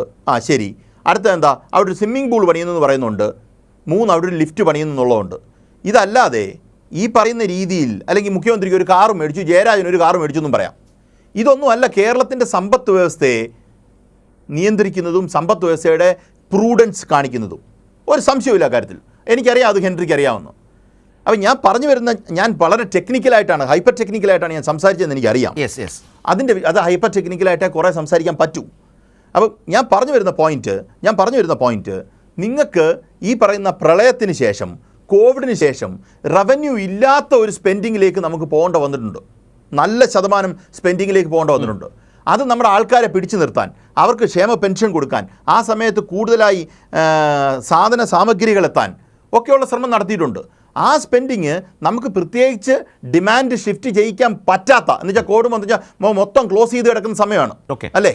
നല്ല രീതിയിൽ ക്ലോസ് ചെയ്ത ഒരു കാരണവശാലും നമുക്ക് റവന്യൂ ജനറേഷൻ ഇല്ലാത്തൊരു പോയിന്റാണ്. അങ്ങനെയുള്ള സ്പെൻഡിങ് നമ്മളെ ബുദ്ധിമുട്ടുണ്ടാക്കിയിട്ടുണ്ട്. അതാണ് സത്യത്തിൽ നമ്മൾ നേരിടുന്ന പ്രശ്നമായിട്ടാണെന്ന് ഞാൻ കരുതുന്നത്. അത് നിങ്ങൾ മനസ്സിലാക്കുന്നില്ല. നിങ്ങൾ ഇപ്പോൾ കളിക്കുന്നത് ഡേർട്ടി പൊളിറ്റിക്സ് എന്ന് പറഞ്ഞാൽ ഇൻഇഫക്റ്റീവ് ആയിട്ടുള്ള സ്പെൻഡിങ്. ഈ പറഞ്ഞ പോയിന്റ് പ്രധാനപ്പെട്ടതാണ്. ഇത്തരം ഒരു സാഹചര്യത്തെ, സിറ്റുവേഷനെ, കടന്നുപോയ കാലത്തെ മനസ്സിലാക്കാൻ വി.ഡി. സതീശൻ എന്ന വ്യക്തി, എന്ന നേതാവ്, പ്രതിപക്ഷ നേതാവായിട്ടും ആ പ്രതിപക്ഷത്തിനും കഴിയുന്നില്ല എന്ന പ്രശ്നമുണ്ട്. നിങ്ങൾ വളരെ ക്ലാസിക്കലായി സർക്കാരിനെ, ഒരു ക്ലാസിക്കൽ തിയറി പാറ്റേണിൽ നിന്നുകൊണ്ട് സർക്കാരിനെ സാമ്പത്തികമായി എതിർക്കുക, സാമ്പത്തിക നയങ്ങളെ എതിർക്കുക, അല്ലെങ്കിൽ ധനകാര്യ മാനേജ്മെൻറ്റിനെ എതിർക്കുക എന്ന നിലയിലേക്ക് മാത്രം ചുരുങ്ങിപ്പോകുന്നു എന്ന പ്രശ്നം പ്രതിപക്ഷം നേരിടുന്നു. അതിനെയാണ് ഇന്ന് ധനകാര്യമന്ത്രി വിമർശിച്ചത്. ഇവിടെ ശ്രീ അനിൽകുമാർ നിരന്തരം ഉന്നയിച്ച പലതിനും മറുപടിയായി തന്നെ പറഞ്ഞു, നിരന്തര വിവേചനം, മറുഭാഗത്ത് നിരവധി വകുപ്പുകളുടെ ദേശീയ അംഗീകാരങ്ങൾ സ്ഥിരമായി എല്ലാ വർഷവും കേരളത്തിലേക്ക് വരുന്നത് അദ്ദേഹം സൂചിപ്പിച്ചു. അതുപോലെ തനതു വരുമാനം കേരളം ഈ കാലയളവിൽ 65%, ബാക്കി മാത്രമേ ഉള്ളൂ കേന്ദ്ര വിഹിതത്തിലേക്ക് ഉൾപ്പെടുത്താനാവുക. അതൊരു പ്രധാനം. അതുപോലെ സാമ്പത്തിക വളർച്ച നോക്കൂ ഹെൻറി, അത് ദേശീയ ശരാശരിക്കും മുകളിൽ പെർഫോം ചെയ്യുന്ന സ്റ്റേറ്റാണ് കേരളം. അതുപോലെ നികുതി പിരിവിൻ്റെ കാര്യത്തിൽ താങ്കൾ പറഞ്ഞ വാദഗതി പൂർണ്ണമായും നിരാകരിച്ചുകൊണ്ട് അദ്ദേഹം വിശദീകരിച്ചു. നികുതി പിരിവിൻ വർധനവാണ് ഉണ്ടായിട്ടുള്ളത്. നമുക്കറിയാം പ്രളയകാലം, അതിനുശേഷം കോവിഡിൻ്റെ അടച്ചിട്ട കാലത്തിന് ശേഷം ഈ നികുതി പിരിവിലേക്ക് ക്രമാനുഗതമായി മുന്നോട്ട് പോയി. ദേശീയ ശരാശരി തന്നെ നോക്കിയാൽ ആദ്യം 3-ൽ കേരളമുണ്ട്. അത് എങ്ങനെയാണ് പ്രതിപക്ഷത്തിന് കണ്ണുമടച്ച് അതിനെ അത്തരം വസ്തുതകളെയും രേഖകളെയും നിരാകരിക്കാനാവുക എന്ന പ്രശ്നമുണ്ട്. ഞാൻ മുമ്പ് പറഞ്ഞ പോലെ ഈ കോവിഡിൻ്റെ കാലത്തും ശമ്പള പരിഷ്കരണം നടപ്പാക്കിയ നാടല്ലേ കേരളം. സ്വാഭാവികമായും ചെലവ് കൂടുന്ന ഒരു എഫക്റ്റീവ് സ്പെൻഡിങ്ങിൻ്റെ മേഖലയാണിതൊക്കെ. അപ്പോൾ IGST അദ്ദേഹം സൂചിപ്പിച്ചു. കേന്ദ്രത്തിൻ്റെ പൊതുകടം, അതിൻ്റെ കണക്കുകൾ വിസ്തരിച്ച് പറഞ്ഞില്ലേ. പൊതുകടത്തിൻ്റെ സംസ്ഥാനങ്ങളുടെ പട്ടികയിൽ കേരളം അങ്ങനെ അപകടകരമായ നിലയിൽ ഒരു ഫെഡറൽ സംവിധാനത്തിൽ അങ്ങനെ ഒരു സംസ്ഥാനത്തിന് പോകാനുമാവില്ല. അപ്പോൾ ആ താരതമ്യങ്ങളിലേക്ക് പറയുമ്പോൾ എന്തുകൊണ്ടാണ് മോദി ഭരണകാലത്ത് വരുത്തിയിട്ടുള്ള 103 ലക്ഷം കോടിയുടെ കടത്തെക്കുറിച്ചും, അതായത് വരുമാനത്തിൻ്റെ 86.5% കേന്ദ്രം കടമെടുക്കുന്നത് പോലെയുള്ള കാര്യങ്ങൾ കേരളത്തിൽ പറയാൻ തയ്യാറാകാതെ ഇങ്ങനെ ചുരുങ്ങിപ്പോവുകയാണ് യഥാർത്ഥത്തിൽ? അത് അങ്ങനെ ചുരുങ്ങേണ്ടതല്ല നിലവിലെ സാഹചര്യത്തിൽ പ്രതിപക്ഷം എന്നുള്ളതാണ് പ്രശ്നം. അതാണ് ഇവർ ഉന്നയിക്കുന്നത്. അങ്ങനെ ചെയ്യുന്നത് കൊണ്ട് ഹെൻറി വരുന്ന പ്രശ്നം എന്താണെന്ന് വെച്ചാൽ, നിങ്ങളുടെ ഈ നിലപാട് കേരളത്തിൽ BJPയെ സഹായിക്കാനേ ഉപകാരപ്പെടൂ. മോദി സർക്കാരിനെ ന്യായീകരിക്കാൻ അവർ പറയുന്ന വാദങ്ങൾക്ക് ഒപ്പം നിൽക്കുന്നവരായി മാത്രമേ നിങ്ങൾ മാറുന്നുള്ളൂ. അങ്ങനൊരു രാഷ്ട്രീയ പ്രശ്നം നിങ്ങൾ നേരിടുന്നുണ്ട്, സമ്മതിച്ചാലും ഇല്ലെങ്കിലും.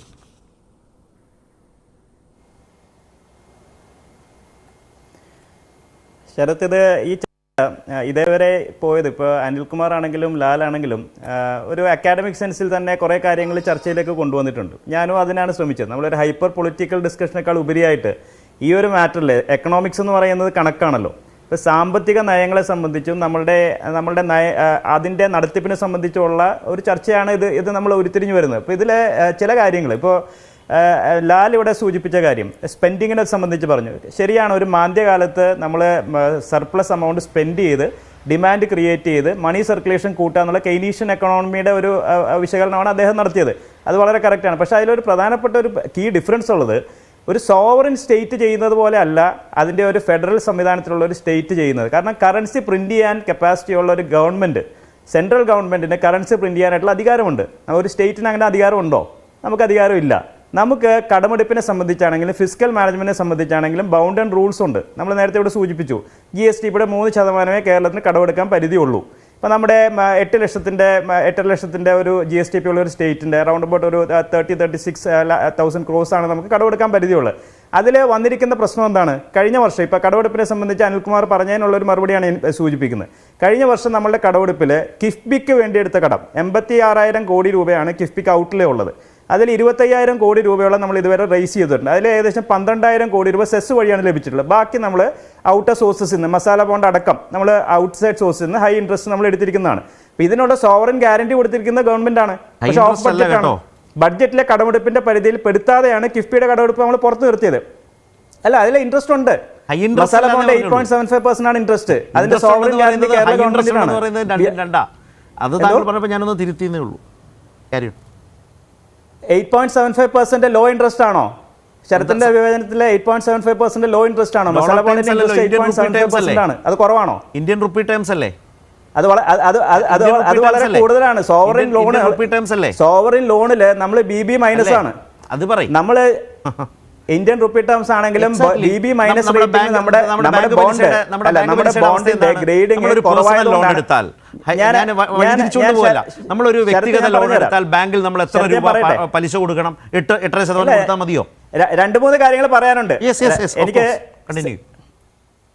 അല്ല, സോവറിൻ ലോണുകൾക്ക്, സോവറിൻ ഇൻഫ്രാസ്ട്രക്ചർ ലോണുകൾക്ക് അതിന്റെ കമ്പാരിസൺ ഞാൻ പറഞ്ഞുതരാം. NHAയുടെ ലോണുകൾ, റോഡുകൾക്ക് പണിയാനായിട്ട് കേന്ദ്ര സർക്കാരിന്റെ ബോണ്ടുകളുണ്ട്. അതിന് എത്ര ശതമാനം കിട്ടുന്നത്? 5% ആണ്. RECLന്റെ ബോണ്ട് 5% ആണ് കൊടുക്കുന്നത്. ക്യാപിറ്റൽ ഗെയിൻസ് ബോണ്ട് 5% ആണ് നമ്മൾ കൊടുക്കുന്നത്. അവർ നമുക്ക് ഡെപ്പോസിറ്റ് ചെയ്യാം. അത് 5% അവർ തരുള്ളൂ. 6%ലാണ് RECLന്റെയും NHAയുടെയും ബോണ്ടുകൾ ലഭ്യമാകുന്നത്. അപ്പോൾ അത് ഹൈ ഇൻട്രസ്റ്റ് തന്നെയാണ്.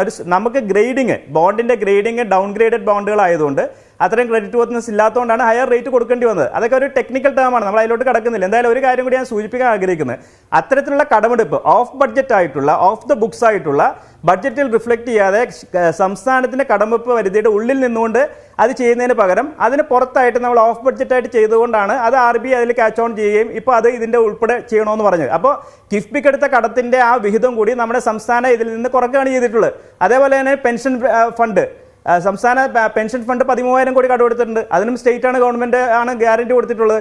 അതുകൊണ്ടാണ് ഇപ്പോൾ ആ ഗ്യാരണ്ടി പിൻവലിച്ചിട്ടുള്ളത്. അപ്പോൾ ഇത്തരത്തിൽ നമ്മൾ എടുത്തിട്ടുള്ള എക്സ്ട്രാ കടങ്ങൾ ഔട്ട് ഓഫ് ദി ബുക്സ് ആയിട്ട് ബഡ്ജറ്റിൽ റിഫ്ലക്ട് ചെയ്യാതെടുത്ത കടങ്ങൾ കൂടി 3% പരിധിക്കുള്ളിൽ എന്ന് പറയുന്ന മോദി സർക്കാരിന്റെ നയത്തോട് ഹെൻറി ഓസ്റ്റൻ എന്ന കോൺഗ്രസ് നേതാവിന് യോജിപ്പാണ്. ഞാൻ അതിലേക്ക് വരികയാണ് അല്ലേ? കേന്ദ്രത്തിന് അങ്ങനെ ആവാം, കേന്ദ്രത്തിന് അങ്ങനെ ഓഫ് ബജറ്റ് ബോറോയിങ് ആകാം, സംസ്ഥാനങ്ങൾക്ക് പാടില്ല എന്ന് മോദി സർക്കാർ തീരുമാനിച്ചാൽ എന്റെ വാക്കുകൾ ട്വിസ്റ്റ് ചെയ്യരുത്. താങ്കൾ കേരളം ചെയ്തത് തെറ്റാണെന്ന് പറഞ്ഞുകൊണ്ടാണ്. അങ്ങനെ തോന്നലുണ്ട്, അത് ക്ലിയർ ചെയ്യേണ്ടത് നമ്മുടെ ഡിബേറ്റിൽ ഒരു അല്ല that is because you are not listening. ഞാൻ മുഴുവൻ പറഞ്ഞു കഴിഞ്ഞില്ലല്ലോ. ഞാനത് പറഞ്ഞു കഴിഞ്ഞിട്ടുണ്ടെങ്കിൽ അതിന്റെ പൂർണ്ണ സെൻട്രൽ ഗവൺമെന്റ് അനിൽകുമാർ പറഞ്ഞ കാര്യത്തിൽ ഞാൻ യോജിക്കുന്നു. സെൻട്രൽ ഗവൺമെന്റിന്റെ കടമെടുപ്പ് എന്ന് പറയുന്നത് ഇപ്പോഴത്തെ നിലയിൽ 58% ആണ് GDP-യുടെ. 1.155 lakh crores ആണ് കടബാധ്യത ഉള്ളത്. അവിടെ നമുക്ക് ഡെഫിസിറ്റ് ഉണ്ട്. നമ്മുടെ ഫിസിക്കൽ ഡെഫിസിറ്റ് 5.9% ആണ് ഫിസിക്കൽ ഡെഫിസിറ്റ് ഉള്ളത്. അപ്പോൾ ഇതെല്ലാം അത് ഹെൽത്തി ആണെന്നൊരു അഭിപ്രായം. പക്ഷേ സെൻട്രൽ ഗവൺമെന്റ് നമ്മളുടെ പോലെ തന്നെ ഈ കോവിഡ് കാലഘട്ടത്തിൽ ടു ബി ഫെയർ, ഇപ്പം നമ്മൾ പ്രളയവും ലാൽ സൂചിപ്പിച്ചു, നമ്മളൊരു പ്രളയവും കോവിഡും കടന്നാണ് നമ്മളിവിടെ എത്തിയത്. അതേ ഇതിൽ തന്നെ പ്രളയം ഉണ്ടായില്ലെങ്കിൽ പോലും കോവിഡിന്റെ ഒരു വലിയ സാമ്പത്തിക മാന്ദ്യത്തിന് ശേഷം ഒരു 2 വർഷം ലോസാണ് നമുക്ക്. 0% അല്ലെങ്കിൽ ഡീഫ്ലേഷൻ ഡീഗ്രോത്ത് കാണിച്ച ശേഷമാണ് ഇപ്പോൾ ഗ്രോത്ത് വന്നിരിക്കുന്നത്. അപ്പം അതുകൊണ്ട് നമ്മുടെ economy recovery in the total scenario നമ്മുടെ എക്കോണമി ഒരു റിക്കവറിയാണ്. കാരണം ഇന്ന് direct taxes for the first time in history direct taxes corporate ടാക്സസിനേക്കാളും കൂടുതലാണ്. അപ്പോൾ ഇന്ത്യയിൽ ഇൻകം ടാക്സിന്റെ വരുമാന വർധനവ് കേന്ദ്ര സർക്കാരിനെ സഹായിക്കുന്നുണ്ട്. അവർക്ക് ആ ഗ്രോത്ത് നമുക്ക് ഈ ഡെഫിസിറ്റ് അവർക്ക് മേക്കപ്പ് ചെയ്യാനുള്ള സാധ്യത ഉണ്ട്. പക്ഷെ കേരളത്തിൽ അതില്ല. കേരളത്തിന്റെ ടാക്സ് ഗ്രോത്ത് നമ്മുടെ കടബാധ്യതയേക്കാൾ വളരെ ഇരട്ടിയാണ്. ഈ ടാക്സ് ഗ്രോത്തിന്റെ ആ ഒരു ഗ്രോത്ത് ഇല്ലാത്തതുകൊണ്ടാണ് നമ്മൾ ഇത്രയും പ്രശ്നത്തിലാവുന്നത്. നമ്മളുടെ ഗ്രോത്ത് നമ്മൾ അബ്സല്യൂട്ട് ടേംസിൽ ഞാൻ നോക്കിയിട്ട് നമ്മളൊരു കാര്യം ശ്രദ്ധിക്കേണ്ടതുണ്ട്. കേരളത്തിന്റെ കടം എത്രയാണ് അബ്സല്യൂട്ട് ടേംസിൽ? നമ്മൾ GSDP-യുടെ 36% ആണെന്ന് നേരത്തെ അനിലൂടെ സൂചിപ്പിച്ചായിരുന്നു. അപ്പോൾ GSDP-യുടെ ശതമാനം വെച്ച് നോക്കുകയാണെങ്കിൽ പോലും നമ്മുടെ അബ്സല്യൂട്ട് ടേംസിലുള്ള ലോൺ ഗ്രോത്ത് എത്രയാണ് കേരളത്തിന്റെ? ഉമ്മൻചാണ്ടി സർക്കാർ അധികാരം ഒഴിയുമ്പോൾ 2016 അധികാരം ഒഴിയുമ്പോൾ നമ്മുടെ സ്റ്റേറ്റിന്റെ കടം അത് 1950 മുതൽ സംസ്ഥാനമായത് മുതൽ 2016 വരെ 65 വർഷം കൊണ്ടുണ്ടാക്കിയ സഞ്ചിത കടമാണ്. അത് 1,60,60,000 കോടിയാണ്. പക്ഷേ ഇന്ന് 7 വർഷങ്ങൾക്ക് ഇപ്പോൾ 4 ലക്ഷം കോടിയാണ്. 2 ലക്ഷം കോടിയുടെ കടബാധ്യതയാണ് 7 വർഷം സർക്കാർ കേരളത്തിൽ സംഭവിച്ചത്. പോയ പദ്ധതികളെല്ലാം തിരികെ വരുന്നു, അതെല്ലാം പൂർത്തീകരിക്കുന്നു. നേരത്തെ ലാലു പറഞ്ഞ പോലെ എഫക്റ്റീവ് സ്പെൻഡിംഗിലേക്ക് പോകുന്നു. ഒരു പദ്ധതിയും അഴിമതിയുടെ പേരിൽ അന്വേഷണം നേരിടാത്ത വിധം വളരെ ട്രാൻസ്പെറന്റ് 2016 വരെ ഇല്ലാത്ത ഒരു എഫക്റ്റീവ് സ്പെൻഡിംഗിലേക്ക് കേരളത്തിന്റെ അതുകൊണ്ടാണ് പ്രളയത്തെ നമ്മൾ അതിവേഗം അതിജീവിച്ചത്. കോവിഡിൽ അടഞ്ഞു കിടന്നിട്ടും അതിനുശേഷം തിരിച്ചു വരുമ്പോഴും നമ്മൾക്ക് നമ്മുടെ എക്കണോമി റിക്കവറി ചെയ്യുന്നത് എന്തുകൊണ്ടാണ്? ആ എഫക്റ്റീവ് സ്പെൻഡിംഗ് ഉള്ളതുകൊണ്ടാണ്. ഇഫക്റ്റീവ് സ്പെൻഡിംഗ് ഉള്ളതുകൊണ്ട് റിക്കവറി എന്ന് പറയുമ്പോൾ കേരളം എവിടെ എത്തി നിൽക്കുന്നു? കേന്ദ്ര സർക്കാരും കേരളമായിട്ട് നമ്മൾ കമ്പാരിസൺ നടത്തുമ്പോൾ കേരളത്തിൽ നമ്മുടെ സ്ഥിതി എന്താണ്? ഇന്ന് നമുക്ക് പെൻഷൻ കൊടുക്കാൻ പറ്റുന്നില്ല. ഇവിടെ നിർമ്മാണ തൊഴിലാളി 15 വർഷം ഇപ്പോൾ എത്ര മാസത്തെ? അല്ല ഞാൻ പറയാം ഇപ്പോഴത്തെ ഈ 10 വർഷം മുമ്പത്തെ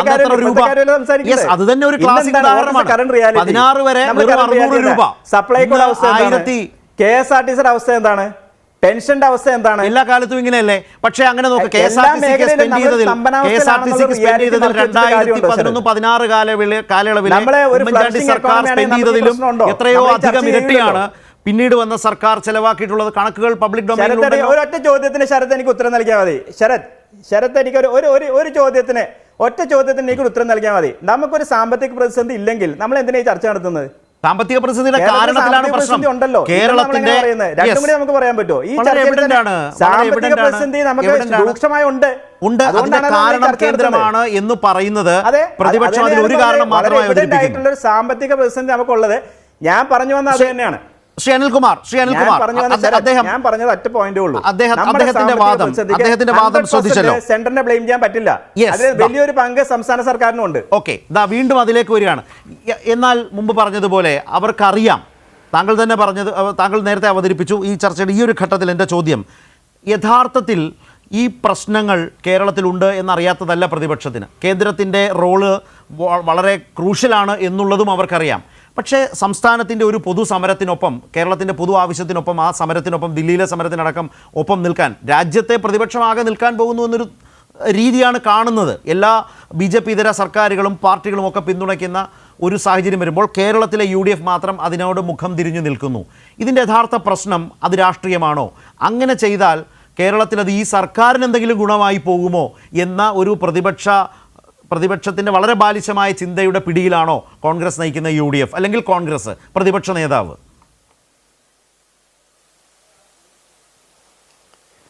ഇവിടെ ബഹുമാനപ്പെട്ട ഉമ്മൻചാണ്ടി സർക്കാരിൻ്റെ കാലത്ത് 1,60,60,000 കടം. പക്ഷെ അന്നത്തെ GDP എത്രയാണ്? GDP ഇരട്ടിയായി കഴിഞ്ഞാൽ പിന്നെ എന്ത് ചെയ്യും? കടം ഇരട്ടിയാവും.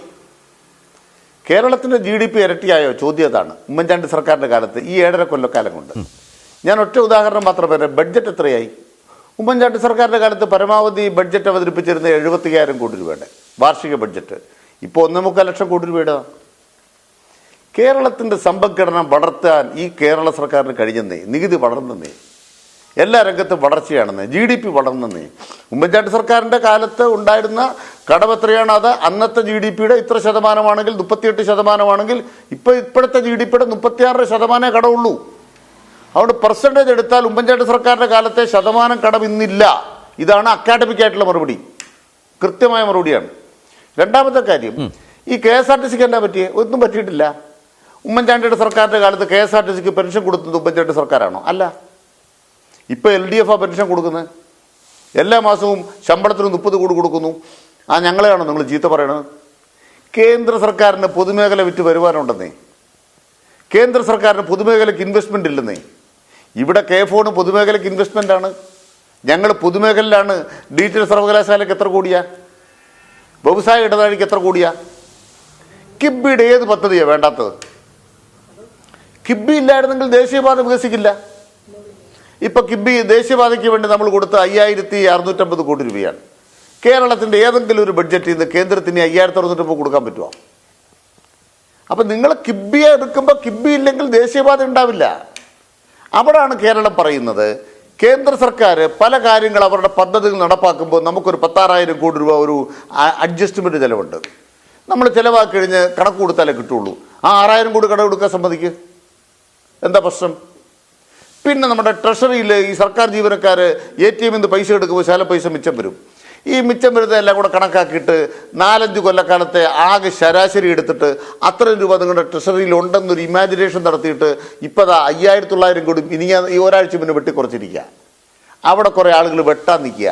നിങ്ങൾ കുറേ പേർ അവർക്ക് വെഞ്ചാപനം വീശിക്കൊണ്ടിരിക്കുക. എന്തിനാണ്? എന്താ പ്രശ്നം? നിങ്ങൾ തിരുവനന്തപുരം വിമാനത്താവളം വിറ്റപ്പോൾ നിങ്ങൾ എതിർത്തോ? നിങ്ങളുടെ ഇഷ്യൂ എന്താ? കോൺഗ്രസിൻ്റെ ഇഷ്യൂ എന്താണ്? കോൺഗ്രസ് കോർപ്പറേറ്റുകൾക്ക് വേണ്ടിയാണ്. എന്താ നരേന്ദ്രമോദി ഈ ധനകാര്യ ഫെഡറലിസം തകർത്ത് സംസ്ഥാന ഗവൺമെൻറ്റുകളെ തകർക്കുന്നത്? സംസ്ഥാന ഗവൺമെൻറ്റുകൾ കോർപ്പറേറ്റുകളോട് മത്സരിക്കരുത്. ഇതാണ് പ്രശ്നം. നിങ്ങൾ അദാനിക്കെതിരായിട്ട് വിമാനത്താവളത്തിന് നിങ്ങൾ ടെൻഡർ വെക്കാവും. തിരുവനന്തപുരം വിമാനത്താവളത്തിന് കേരള സർക്കാർ ടെൻഡർ വിളിച്ചു. ഉമ്മൻചാണ്ടി വെക്കുമായിരുന്നോ? പൊളിക്കും. ഉമ്മൻചാണ്ടി അദാനിയെ വിളിച്ചുകൊണ്ടെന്ന് വിഴിഞ്ഞം തുറമുഖം കൊടുത്തു. ഞങ്ങളൊരു തുറമുഖം കൊടുത്തിട്ടില്ല, കൊടുക്കുകയില്ല. കേരളത്തിൽ എല്ലാത്തിനും ബദലാണ്.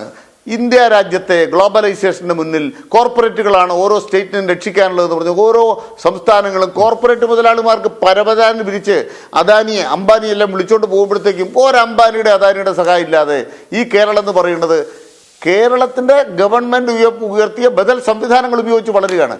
അങ്ങനെ ഒരു കോർപ്പറേറ്റ് വരുമാനം ഉണ്ടാക്കുന്നവരെയാണ് കിബി. അതേ ബിസിനസ് മോഡലാണ്. ആ ബിസിനസ് മോഡൽ എന്ന് പറയുന്നത് നമ്മുടെ രാജ്യത്ത് ജനാധിപത്യപരമാണ്, നിയമാനുസരണമാണ്. ഞാൻ ചോദിക്കുന്നത്, കേരളത്തിൻ്റെ റോഡിൽ ടോൾ പിരിക്കുന്നുണ്ടോ? കേന്ദ്രം ടോൾ പിരിക്കുകയല്ലേ? കേന്ദ്രം റെയിൽവേ വിൽക്കുന്നു, ദേശീയപാത വിൽക്കുന്നു, എന്തെല്ലാം കേന്ദ്രം വിറ്റുകൊണ്ടിരിക്കുന്നത്? നിങ്ങൾക്ക് പരാതിയില്ല. ദൂർത്തിനെ കുറിച്ച് പറഞ്ഞു. കേന്ദ്ര സർക്കാരിൻ്റെ ഏതെങ്കിലും ദൂർത്തിനെ കുറിച്ച് കോൺഗ്രസ് പാർട്ടിയുടെ ക്യാമ്പയിൻ്റെ ഒരു കാർഡ് നിങ്ങൾ കാണിക്കാവും? ഞാൻ ഈ ചർച്ച പറയുക. നിങ്ങൾ ഇപ്പോൾ ബഹുമാനപ്പെട്ട ലാൽകുമാർ പറഞ്ഞപ്പം മുഖ്യമന്ത്രിയുടെ ക്ലിഫ് ഹൗസിനകത്ത് നീന്തൽക്കുളം ഉണ്ടാക്കിയത് കരുണാകരന, അത് മെയിൻ്റനൻസ് ചെയ്യുന്നത് മാത്രമേ ഇപ്പോൾ ചെയ്യുന്നുള്ളൂ. ഞാൻ ചോദിക്കുന്നത്, ദൂർത്ത് പ്രധാനമന്ത്രി ഒരു തവണ ഇവിടെ വന്നിട്ട് പോയ 15 കോടി രൂപ സർക്കാരിന് ചിലവാണ്. കേരളീയത്തിന് 12.5 കോടി രൂപ ചിലവൊന്നുള്ളൂ. അത് പിരിവെടുത്തുണ്ടാക്കിയത്. നിങ്ങൾ എത്ര ആക്ഷേപിച്ചു? നവകേരള യാത്രയ്ക്ക് ഒരു ബസ് എടുത്തിയപ്പോൾ എന്ത് ആക്രമണമായിരുന്നു? ബസ്സിലാണ് അദ്ദേഹം വരുന്നത്. രാഹുൽ ഗാന്ധി കിടന്നുറങ്ങുന്നുണ്ട്. ഉറങ്ങാൻ പാടില്ല കേട്ടോ. എന്തെല്ലാം സംവിധാനത്തിലാണ് പോകുന്നത്? ഇതൊക്കെയാണ് കേരളത്തിലെ രാഷ്ട്രീയത്തെ മലീമസമാക്കുന്നത്. പോയിന്റ് ഇതാണ്. എന്തിന് കിബി ആക്രമിക്കുന്നു? ഇന്ന് ഡോക്ടർ തോമസ് ഐസക് ചങ്ക് പിരിച്ച് പറഞ്ഞല്ലോ, പണി നോക്കാൻ പറഞ്ഞല്ലോ. ED യോട് പണി നോക്കാൻ പറയാൻ തൻ്റെ ഇടമുള്ള ഏത് രാഷ്ട്രീയ പാർട്ടിയുണ്ട് ഇന്ത്യ രാജ്യത്ത്? കേരളത്തിലെ LDF ഉള്ളൂ.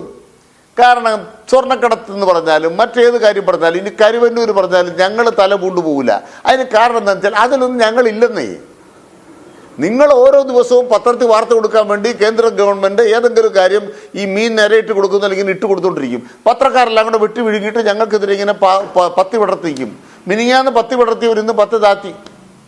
2 ദിവസം മുമ്പ് വീണ എക്സാലൂജിക്ക് എന്ത് കോലാഹലമായിരുന്നു. ഇന്നത്തെ ഒരു പത്രത്തിലെല്ലാം കണ്ടു. അതിൻ്റെ ഒന്നാമത്തെ പത്രമാണ് അത് പ്രചരിപ്പിക്കുന്ന ഒന്നാമത്തെ പത്രത്തിൽ കണ്ടു. ഇപ്പോൾ ഉണ്ടാക്കുന്ന അന്വേഷണം കൊണ്ടൊരു കാര്യമില്ല കേട്ടോ. കമ്പനി കാര്യാലയ മന്ത്രാലയത്തിന് ഈ പറയുന്ന ഒരു അധികാരമില്ല. കമ്പനി നിയമത്തിൽ ഏതെങ്കിലും വകുപ്പ് ലംഘിച്ചോ എന്ന് പറഞ്ഞ് ചില കാര്യങ്ങൾ അന്വേഷിക്കാനല്ലാതെ ഒരു അധികാരമില്ല. അങ്ങനെ അന്വേഷിക്കത്തക്ക ഒരു കാര്യം ഇവിടെ നടന്നില്ല. നടന്നിട്ടുണ്ട്, അത് കള്ളപ്പണം കൊണ്ടുപോയതാ. അത് കള്ളപ്പണം കൊണ്ടുപോയവരോട് ചോദിക്കണം. ഞങ്ങൾക്കെതിരായിട്ട് ഇത്തരം ദുരാരോപണങ്ങൾ ഉന്നയിക്കുക, സർക്കാരിനെ അപമാനിക്കാൻ ശ്രമിക്കുക, കുറെ മാധ്യമങ്ങളുടെ പിന്തുണ ഉണ്ടെന്ന് കരുതിയിട്ട് നിങ്ങൾ എത്ര കോലാഹലം നടത്തിയാലും ഞങ്ങൾ ശരിയായ പാതയിൽ ജനങ്ങളെ ബോധ്യപ്പെടുത്തി. നവകേരള സദസ്സ് കേരളത്തിൽ കൊടുത്ത രാഷ്ട്രീയ വിദ്യാഭ്യാസത.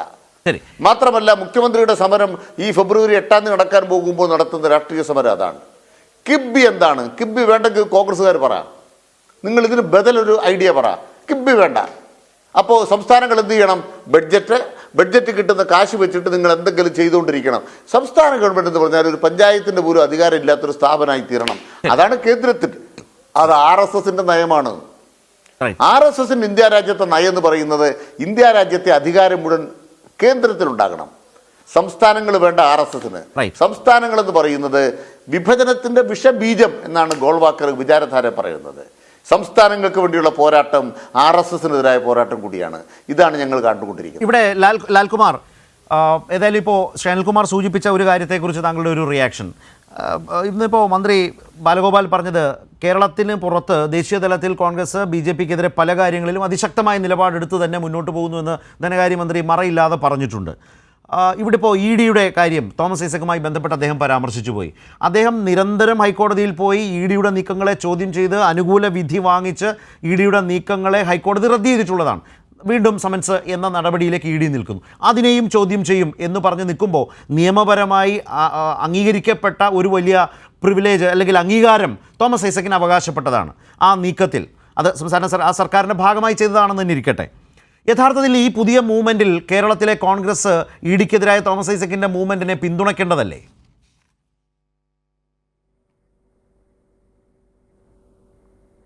അല്ല, അതൊന്നും അവർ പിന്തുണയ്ക്കത്തില്ല. അത് പിന്തുണയ്ക്കാൻ കഴിയുകയുമില്ല. നോക്കൂ, ഒരു ക്ലാരിഫിക്കേഷൻ വരുത്തിക്കൊണ്ട് ഞാൻ നമ്മുടെ കണ്ടൻറ്റിലേക്ക് വരാം. ഞാൻ മുഖ്യമന്ത്രിയുടെ കുറച്ച് ചിലവുകളെക്കുറിച്ച് ഞാനിവിടെ സൂചിപ്പിച്ചു. അതിനകത്ത് ഞാൻ സ്വിമ്മിംഗ് പൂൾ പണിയുന്നു എന്നുള്ളൊരു പ്രയോഗമാണ് ഞാൻ നടത്തിയത്. I withdraw that statement because that is wrong. അത് പക്ഷേ ഞാൻ പറയാൻ ശ്രമിച്ച കണ്ടൻറ്റ് ജനങ്ങളിലേക്ക് എത്തിയെന്നാണ് ഞാൻ കരുതുന്നത്. കാരണം നോക്കൂ, നമ്മുടെ നാട്ടിലെ മാധ്യമപ്രവർത്തകരുടെ ഒരു സംസ്കാരം വെണ്ടയ്ക്കാവൽക്കരണത്തിൻ്റെ ഒരു സംസ്കാരം എന്ന് വെച്ചാൽ ഹെഡ്ലൈനിൻ്റെ വെണ്ടയ്ക്കാവൽക്കരണമാണ് നടത്തുന്നത് എന്നുള്ളത് ഒരു സത്യമാണ്.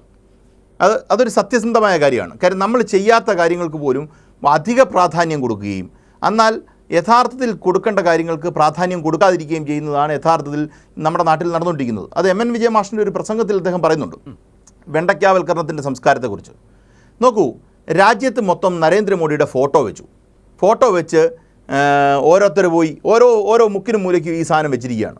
അതിനുള്ള എക്സ്പെൻസിനെ കുറിച്ചൊന്നും ആർക്കും ഇവിടെ ഒരു ചർച്ച പോലും നടത്തണ്ട. നല്ല ഒരു പ്രൊട്ടക്ഷനുള്ള ഒരു കാറ് മുഖ്യമന്ത്രി മേടിച്ച് വിവരം ഉണ്ടാക്കിയ കോലാഹലങ്ങൾ. അതൊരു നോർമൽ കാറാണ്, സാധാരണ രീതിയിലുള്ളൊരു കാറാണ്. കേരളത്തിൻ്റെ മുഖ്യമന്ത്രി വളരെ അന്തസ്സോടുകൂടി നടക്കേണ്ടത് കേരളത്തിൻ്റെ ആവശ്യമല്ലേ? സതീശൻ ഉൾപ്പെടെയുള്ള ആൾക്കാർ അന്ന് എന്തൊക്കെയാണ് പറഞ്ഞതെന്ന് നമുക്ക് കേട്ടതല്ലേ? അല്ലെങ്കിൽ കോൺഗ്രസ് ഇൻ ജനറൽ പറഞ്ഞ് നമ്മൾ കണ്ടതാണ്. അപ്പം അതിന് കോൺഗ്രസിൽ നിന്നൊരു സപ്പോർട്ടൊന്നും ഞാൻ പ്രതീക്ഷിക്കുന്നില്ല. കാര്യം കോൺഗ്രസിന് അങ്ങനെ സപ്പോർട്ട് ചെയ്യാൻ പറ്റില്ല. കോൺഗ്രസിനെ സംബന്ധിച്ചിടത്തോളം കോൺഗ്രസ്സിന് എങ്ങനെയും അവർക്ക് പിണറായി വിജയനെ താഴെ ഇറക്കുക എന്നുള്ള ലക്ഷ്യം മാത്രമായി അവരുടെ രാഷ്ട്രീയം താന്നിരിക്കുന്നു. They have degraded to that level. പക്ഷേ എൻ്റെ പോയിൻ്റ്, എനിക്കൊരു ചോദ്യമുണ്ട് ഇതിനകത്ത്. നോക്കൂ, സംസ്ഥാന സർക്കാരിനെതിരെ ഇവർക്ക് ഒരുപാട് കാര്യങ്ങൾ പറയാനുണ്ട്. എഗ്രീഡ്. ഈ പറയുന്ന കാര്യങ്ങൾക്ക് അവർ സമരം ചെയ്യുന്നു. സമരം നടക്കട്ടെ. എൻ്റെ ചോദ്യം, ഈ കേന്ദ്ര സർക്കാരുമായി ബന്ധപ്പെട്ട ഏതേലും ഒരു വിഷയത്തിൽ എപ്പോഴേലും റോഡിൽ ഇവർ ഇറങ്ങിയിട്ടുണ്ടോ? ഇറങ്ങിയിട്ടില്ല. ഇപ്പം നമ്മൾ പറഞ്ഞാലൊക്കെ ഇപ്പോൾ ഹെൻറി പറഞ്ഞു കേന്ദ്രത്തിൻ്റെ നയത്തിനോട് ഞങ്ങൾക്ക് പല കാര്യത്തിലും വിയോജിപ്പുണ്ട്. ശരി, രാഷ്ട്രീയ പ്രവർത്തനം എന്ന് പറയുന്നത് ചാനൽ ചർച്ചയല്ല എന്ന് കോൺഗ്രസ് ഇപ്പോഴും മനസ്സിലാക്കിയിട്ടില്ല. ചാനലിൽ നടത്തുന്ന ഡിബേറ്റ് അത് ഒരു രാഷ്ട്രീയ പ്രവർത്തനത്തിൻ്റെ ഒരു ഭാഗമാണ്. ഇപ്പോൾ ഞാൻ ഉറപ്പിച്ച് പറയുന്നു, അനിൽകുമാർ എന്ന് പറയുന്ന വ്യക്തിയോ അല്ലെങ്കിൽ ഹെൻറി എന്ന് പറയുന്ന ഒരാളോ ഇന്ന് റോഡിൽ നിന്ന് ഈ പ്രോഗ്രാമിന് ഓടി വരിക ചെയ്യുന്നത്. കാര്യം അവർ ജനങ്ങളുടെ ഇടയ്ക്ക് നിൽക്കുന്ന ആൾക്കാരാണ്. ജനങ്ങളുടെ ഇടയിൽ നിന്ന് നിങ്ങൾ ഈ വിഷയം എത്ര സമരമുഖത്തിലേക്ക് കൊണ്ടുവന്നിരിക്കുന്ന ഒരു പ്രധാനമായൊരു ചോദ്യമുണ്ട്. നിങ്ങൾക്ക് ഒരൊറ്റ സെക്കൻഡ് കംപ്ലീറ്റ് ചെയ്യട്ടെ. അങ്ങനെ ഒരു ചോദ്യം വളരെ പ്രസക്തമായി വരുന്നു, അവരത് തൊടുന്നില്ല. രണ്ട്, ഈ പറഞ്ഞ ഹെൻറി പറഞ്ഞ മറ്റൊരു വിഷയത്തിൽ നമ്മൾ നേരത്തെ പറഞ്ഞ സ്പെൻഡിങ്ങിനെ കുറിച്ച് പറഞ്ഞല്ലോ. സംസ്ഥാനം കഴിഞ്ഞ 7.5 വർഷമായി സംസ്ഥാനത്ത് സ്പെൻഡിങ്ങിൻ്റെ പാറ്റേൺ മാറി. നമ്മൾ എക്കണോമിക് ഇൻഫ്രാസ്ട്രക്ചറിന് വലിയ ഇമ്പോർട്ടൻസ് കൊടുക്കുന്നുണ്ട്. നോക്കൂ, ഉമ്മൻചാണ്ടിയുടെ കാലത്തോ ഇതിനു മുമ്പുള്ള കാലങ്ങളിലോ ഉള്ള രീതിയിലല്ല നമ്മൾ ആരോഗ്യരംഗത്തെ സ്പെൻഡിങ് നടത്തുന്നത്, റോഡിലുള്ള സ്പെൻഡിങ് നടത്തുന്നത്, പാലങ്ങളിലുള്ള സ്പെൻഡിങ് നടത്തുന്നത് വളരെ ഹൈ ആണ്. അത് ഹെൻറിക്ക് അറിയാം. അത് ഇപ്പം ഈ കിട്ടുന്ന ക്യാഷ് നിങ്ങൾക്ക് ഈ പറയുന്ന ക്ഷേമ പെൻഷൻ കൊടുക്കുക അല്ലെങ്കിൽ ഈ പറയുന്ന ആൾക്കാരെ അപ്പീസ് ചെയ്യാൻ മാത്രമായിട്ട് സ്പെൻഡിങ് നടത്തുവാണെങ്കിൽ ഈ സർക്കാരിന് തല ഉയർത്തി നിൽക്കാം. അങ്ങനല്ല സ്പെൻഡിങ് നടത്തുന്നത്. പ്രോപ്പറായിട്ട് നമ്മുടെ രാജ്യം അല്ലെങ്കിൽ ഈ സംസ്ഥാനം വളരെ ഉയർന്ന് മുന്നോട്ട് പോകണം. ഇപ്പോൾ അടുത്തൊരു ലീഡർഷിപ്പ്, ഇപ്പോൾ കോൺഗ്രസിൻ്റെയോ ഏതൊരു സർക്കാർ വന്നാലും നമ്മൾ തെറ്റ് ചെയ്തിട്ടില്ല ഈ സമൂഹത്തിനോടൊന്ന് തോന്നിക്കുന്ന രീതിയിലായിരിക്കണം നമ്മുടെ സ്പെൻഡിങ്. ആ സ്പെൻഡിങ് ആണ് ഇവിടെ നടക്കുന്നത്. അത് നമ്മൾ പ്രാധാന്യമായിട്ട് കാണണം. പിന്നെ സരത്തേട്ടൻ ചോദിച്ച ലാസ്റ്റ് ചോദ്യം, ഈ പറയുന്ന ED-യുമായി ബന്ധപ്പെട്ട വിഷയമുണ്ടല്ലോ. നോക്കൂ, ഹലോ, വേഗത്തിൽ കേൾക്കാം. ഹലോ, കേൾക്കാം. ഈ പറയുന്ന തോമസ് ഐസക് വിഷയം നോക്കൂ. തോമസ് ഐസക്കുമായി ബന്ധപ്പെട്ട വിഷയത്തിൽ സംസ്ഥാന സർക്കാരാണ് ഒരു തീരുമാനം എടുത്തിരിക്കുന്നത്.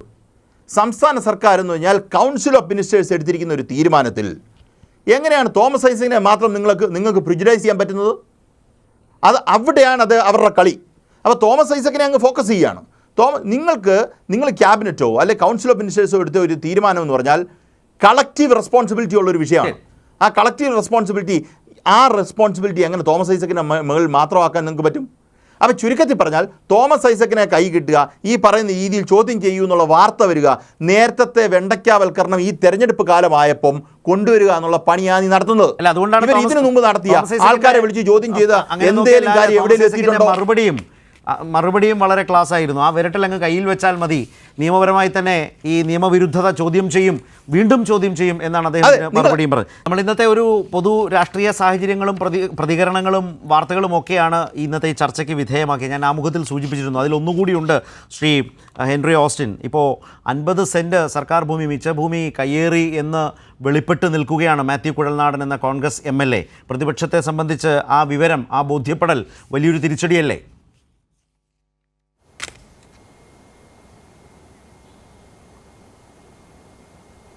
ഇത് അന്വേഷണത്തിൻ്റെ ആ ഒരു കാര്യങ്ങൾ കേസിലേക്ക് നീങ്ങുകയല്ലേ, ഒരു FIR ഇടട്ടെ. അതിൻ്റെ കാര്യങ്ങൾ വരുമ്പോഴത്തേക്കും മാത്യു കുഴൽനാടിനെ സംബന്ധിച്ച് അദ്ദേഹത്തിൻ്റെതായിട്ടുള്ള കാര്യങ്ങൾ അതിൻ്റെ അകത്ത് വിശദീകരിച്ചിട്ടുണ്ടല്ലോ. എങ്കിലും നാണക്കേടല്ലേ ഒരു MLA കയ്യേറ്റക്കാരനാണ് എന്ന് ലാൻഡ് റവന്യൂ കമ്മീഷണറുടെ റിപ്പോർട്ട് വരുന്ന നടപടികൾക്ക് അന്വേഷണം തുടങ്ങി വരുന്നാൽ അത് പ്രതിപക്ഷത്തിന് ഭൂഷണമാണോ? ഒരു സർക്കാരിനെതിരെ ഒരു MLA ചോദിക്കാനുള്ളത്, ഈ അന്വേഷണം 2 കാര്യങ്ങളാണ്. ഒന്ന്, വിജിലൻസിന്റെ സ്കോപ്പ് ഓഫ് അന്വേഷണം എന്ന് പറയുന്നത് ഒരാൾ MLA ആയ ശേഷം നടത്തിയിട്ടുള്ള കാര്യങ്ങളിൽ അഴിമതി ഉണ്ടെങ്കിലാണെങ്കിലും അവർക്കൊരു ബ്രീഫ് ഉള്ളത്. ഇദ്ദേഹം MLA ആകുന്നതിന് മുമ്പ് വാങ്ങിച്ച ഭൂമിയാണ് ഒന്നാമത്. അതാണ് അതിലൊരു പ്രധാനപ്പെട്ട കാര്യം. രണ്ടാമത്, ഇതിനെ സംബന്ധിച്ച് ഇതിന്റെ ആദ്യത്തെ നമ്മുടെ അന്വേഷണത്തിന്റെ കാര്യത്തിൽ മിച്ചഭൂമി കേസ് അല്ലായിരുന്നല്ലോ. ഇത് മിച്ചഭൂമി കേസ് ആയിരുന്നില്ലല്ലോ. ഇപ്പോഴാണല്ലോ അത് പുതിയ scope of things add on ചെയ്ത് അന്വേഷിച്ച് അതിൽ ആഡ് ഓൺ ചെയ്ത് വരുന്നുണ്ട്.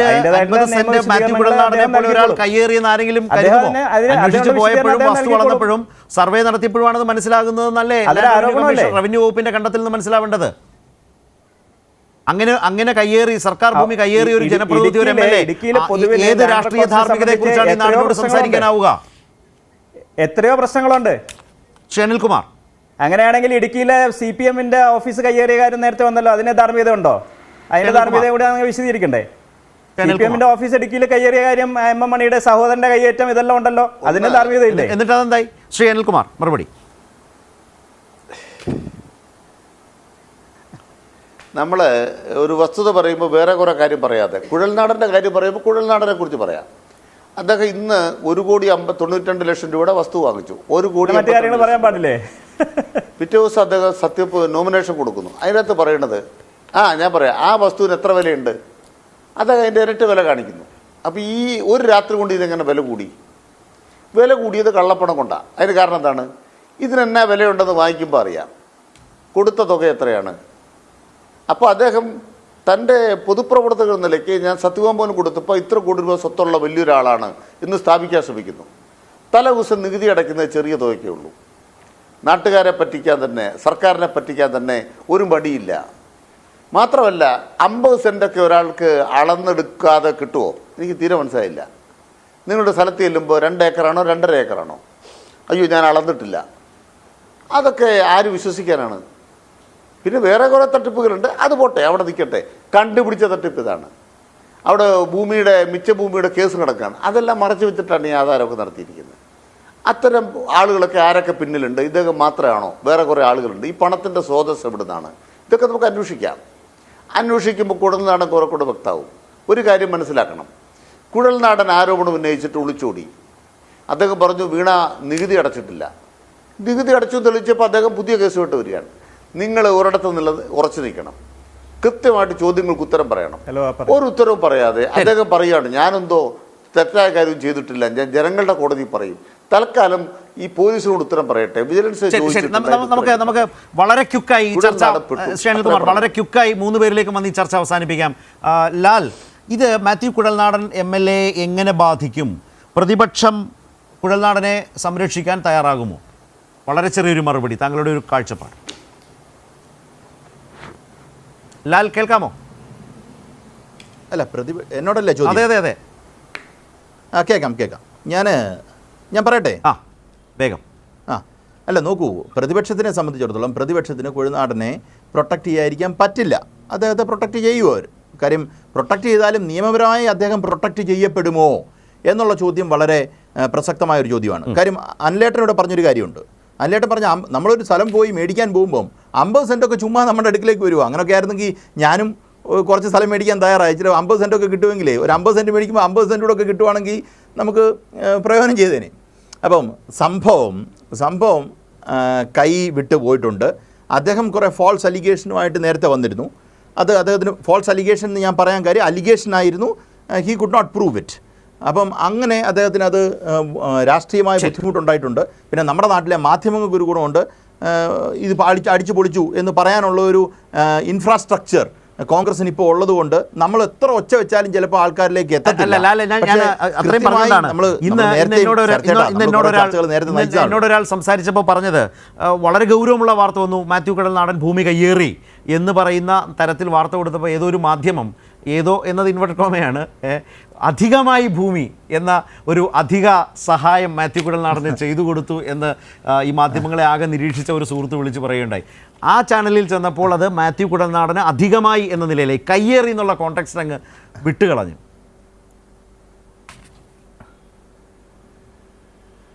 അല്ല, ഇത് സത്യമാണ്. കാര്യം കേരളത്തിലെ മാധ്യമപ്രവർത്തകർ കോൺഗ്രസിന്റെ ഒരു ഘടകകക്ഷിയായി പ്രവർത്തിക്കാൻ തുടങ്ങിയിട്ട് കുറച്ച് നാളായി. നമ്മൾ ഈ ഡിബേറ്റ്സ് പങ്കെടുക്കുമ്പോൾ നമുക്കറിയാം, നമുക്ക് സംസാരിക്കാൻ ബജറ്റ്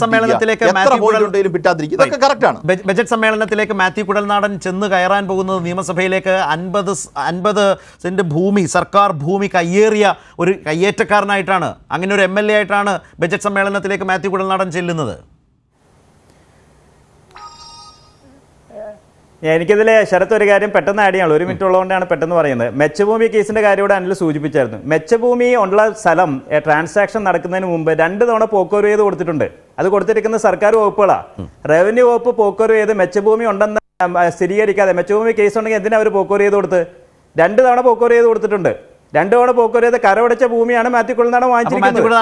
അങ്ങനെയാണെങ്കിൽ അതിന്റെ ഉത്തരവാദിയുള്ള സർക്കാർ ഡിപ്പാർട്ട്മെന്റ് അല്ലേ? അവിടുത്തെ ജില്ലാ കളക്ടർ അനിൽകുമാറിന് മനസ്സിലായല്ലോ. അല്ല സ്വാഭാവികം ഇതൊരു ആരോപണമല്ലേ? മാത്യു കുഴൽ അത് അല്ല, അതൊരു ആരോപണമാണല്ലോ. ആരോപണമല്ല, ഈ റിപ്പോർട്ടാണ്. ആരോപണങ്ങൾ എന്തായാലും കോടതിയിൽ challenge അന്വേഷണ ചെയ്യപ്പെടുമല്ലോ. റിപ്പോർട്ടാണ്. അതിന്റെ അംശം പ്രതിപക്ഷം വാദിക്കും. ബജറ്റ് സമ്മേളനത്തിൽ പ്രതിപക്ഷം റിപ്പോർട്ട് മാത്യു കുഴൽ ഫൈനലാണ്. നടത്തിയ റിപ്പോർട്ട് എന്ന് കയ്യേറ്റത്തിനെതിരെ പറഞ്ഞാൽ കയ്യേറ്റത്തിനെതിരെ വാദിക്കും. അല്ലെങ്കിൽ ആ കേസിനെതിരെ സ്വാഭാവികമായിട്ട് നിങ്ങളുടെ ഒരു വിജിലൻസ് അനിൽകുമാർ.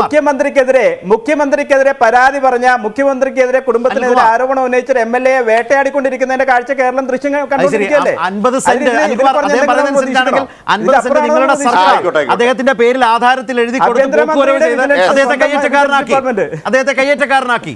ഈ സർക്കാർ 50 സെന്റ് എഴുതി അദ്ദേഹത്തിന്റെ ആധാരത്തിൽ ഇട്ടുകൊടുത്ത് പോക്കുവരവ് ചെയ്ത് മാത്യു കുഴൽനാടനെ കയ്യേറ്റക്കാരനാക്കി. ഇതാണ് ആ തിയറി. നമുക്ക് നിർത്താം വേഗത്തിൽ. അധിക ഭൂമി ആധാരത്തിലില്ലല്ലോ. റവന്യൂ ചട്ടങ്ങൾ പ്രകാരം വെച്ച ഭൂമിയുടെ കാര്യം പറഞ്ഞത്. ശരി, റവന്യൂ ചട്ടങ്ങൾ പ്രകാരം കരം കെട്ടി എന്ന് പറയുന്നത് ഉടമസ്ഥതയല്ല. കരം കെട്ടെന്ന് പറയുന്നത് ഉടമസ്ഥതയല്ല. That is a formality. സർക്കാരിന് കരം കൊടുത്തതേ ഉള്ളൂ. അതുകൊണ്ട് നിങ്ങളുടെ വസ്തു ആയില്ല. മിച്ചവും കേസ് ഉണ്ടെങ്കിൽ കരം കെട്ടിക്കാൻ പാടില്ല. ഇവിടെ പോയിന്റ് ഞാൻ വിശുദ്ധനാണ്. വിശുദ്ധനായി ഞാൻ പോരാട്ടം നടത്തിക്കൊണ്ടിരിക്കുന്നു. പറയട്ടെ, വിശുദ്ധനായി ഞാൻ പോരാട്ടം നടത്തിക്കൊണ്ടിരിക്കുന്നു. പറയട്ടെ, വിശുദ്ധനായി ഞാൻ പോരാട്ടം നടത്തിക്കൊണ്ടിരിക്കുന്നു.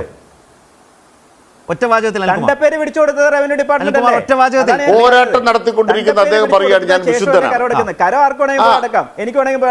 അദ്ദേഹം വിശുദ്ധനാണെന്ന് പറഞ്ഞുകൊണ്ടിരിക്കുന്നു. കുഴൽനാടന്റെ വിശുദ്ധി തെളിയിക്കപ്പെട്ടു. ചെമ്പ് തെളിഞ്ഞു. അതാണ് ഇപ്പൊ കണ്ടിരിക്കുന്നത്. ബാക്കി നമുക്ക് കാണാം. വരട്ടെ, ബജറ്റ് സമ്മേളനത്തിൽ ബാക്കി നമുക്ക് കാണാമല്ലോ. വാർത്തകൾ വരാനിരിക്കുന്നതല്ലേ ഉള്ളൂ.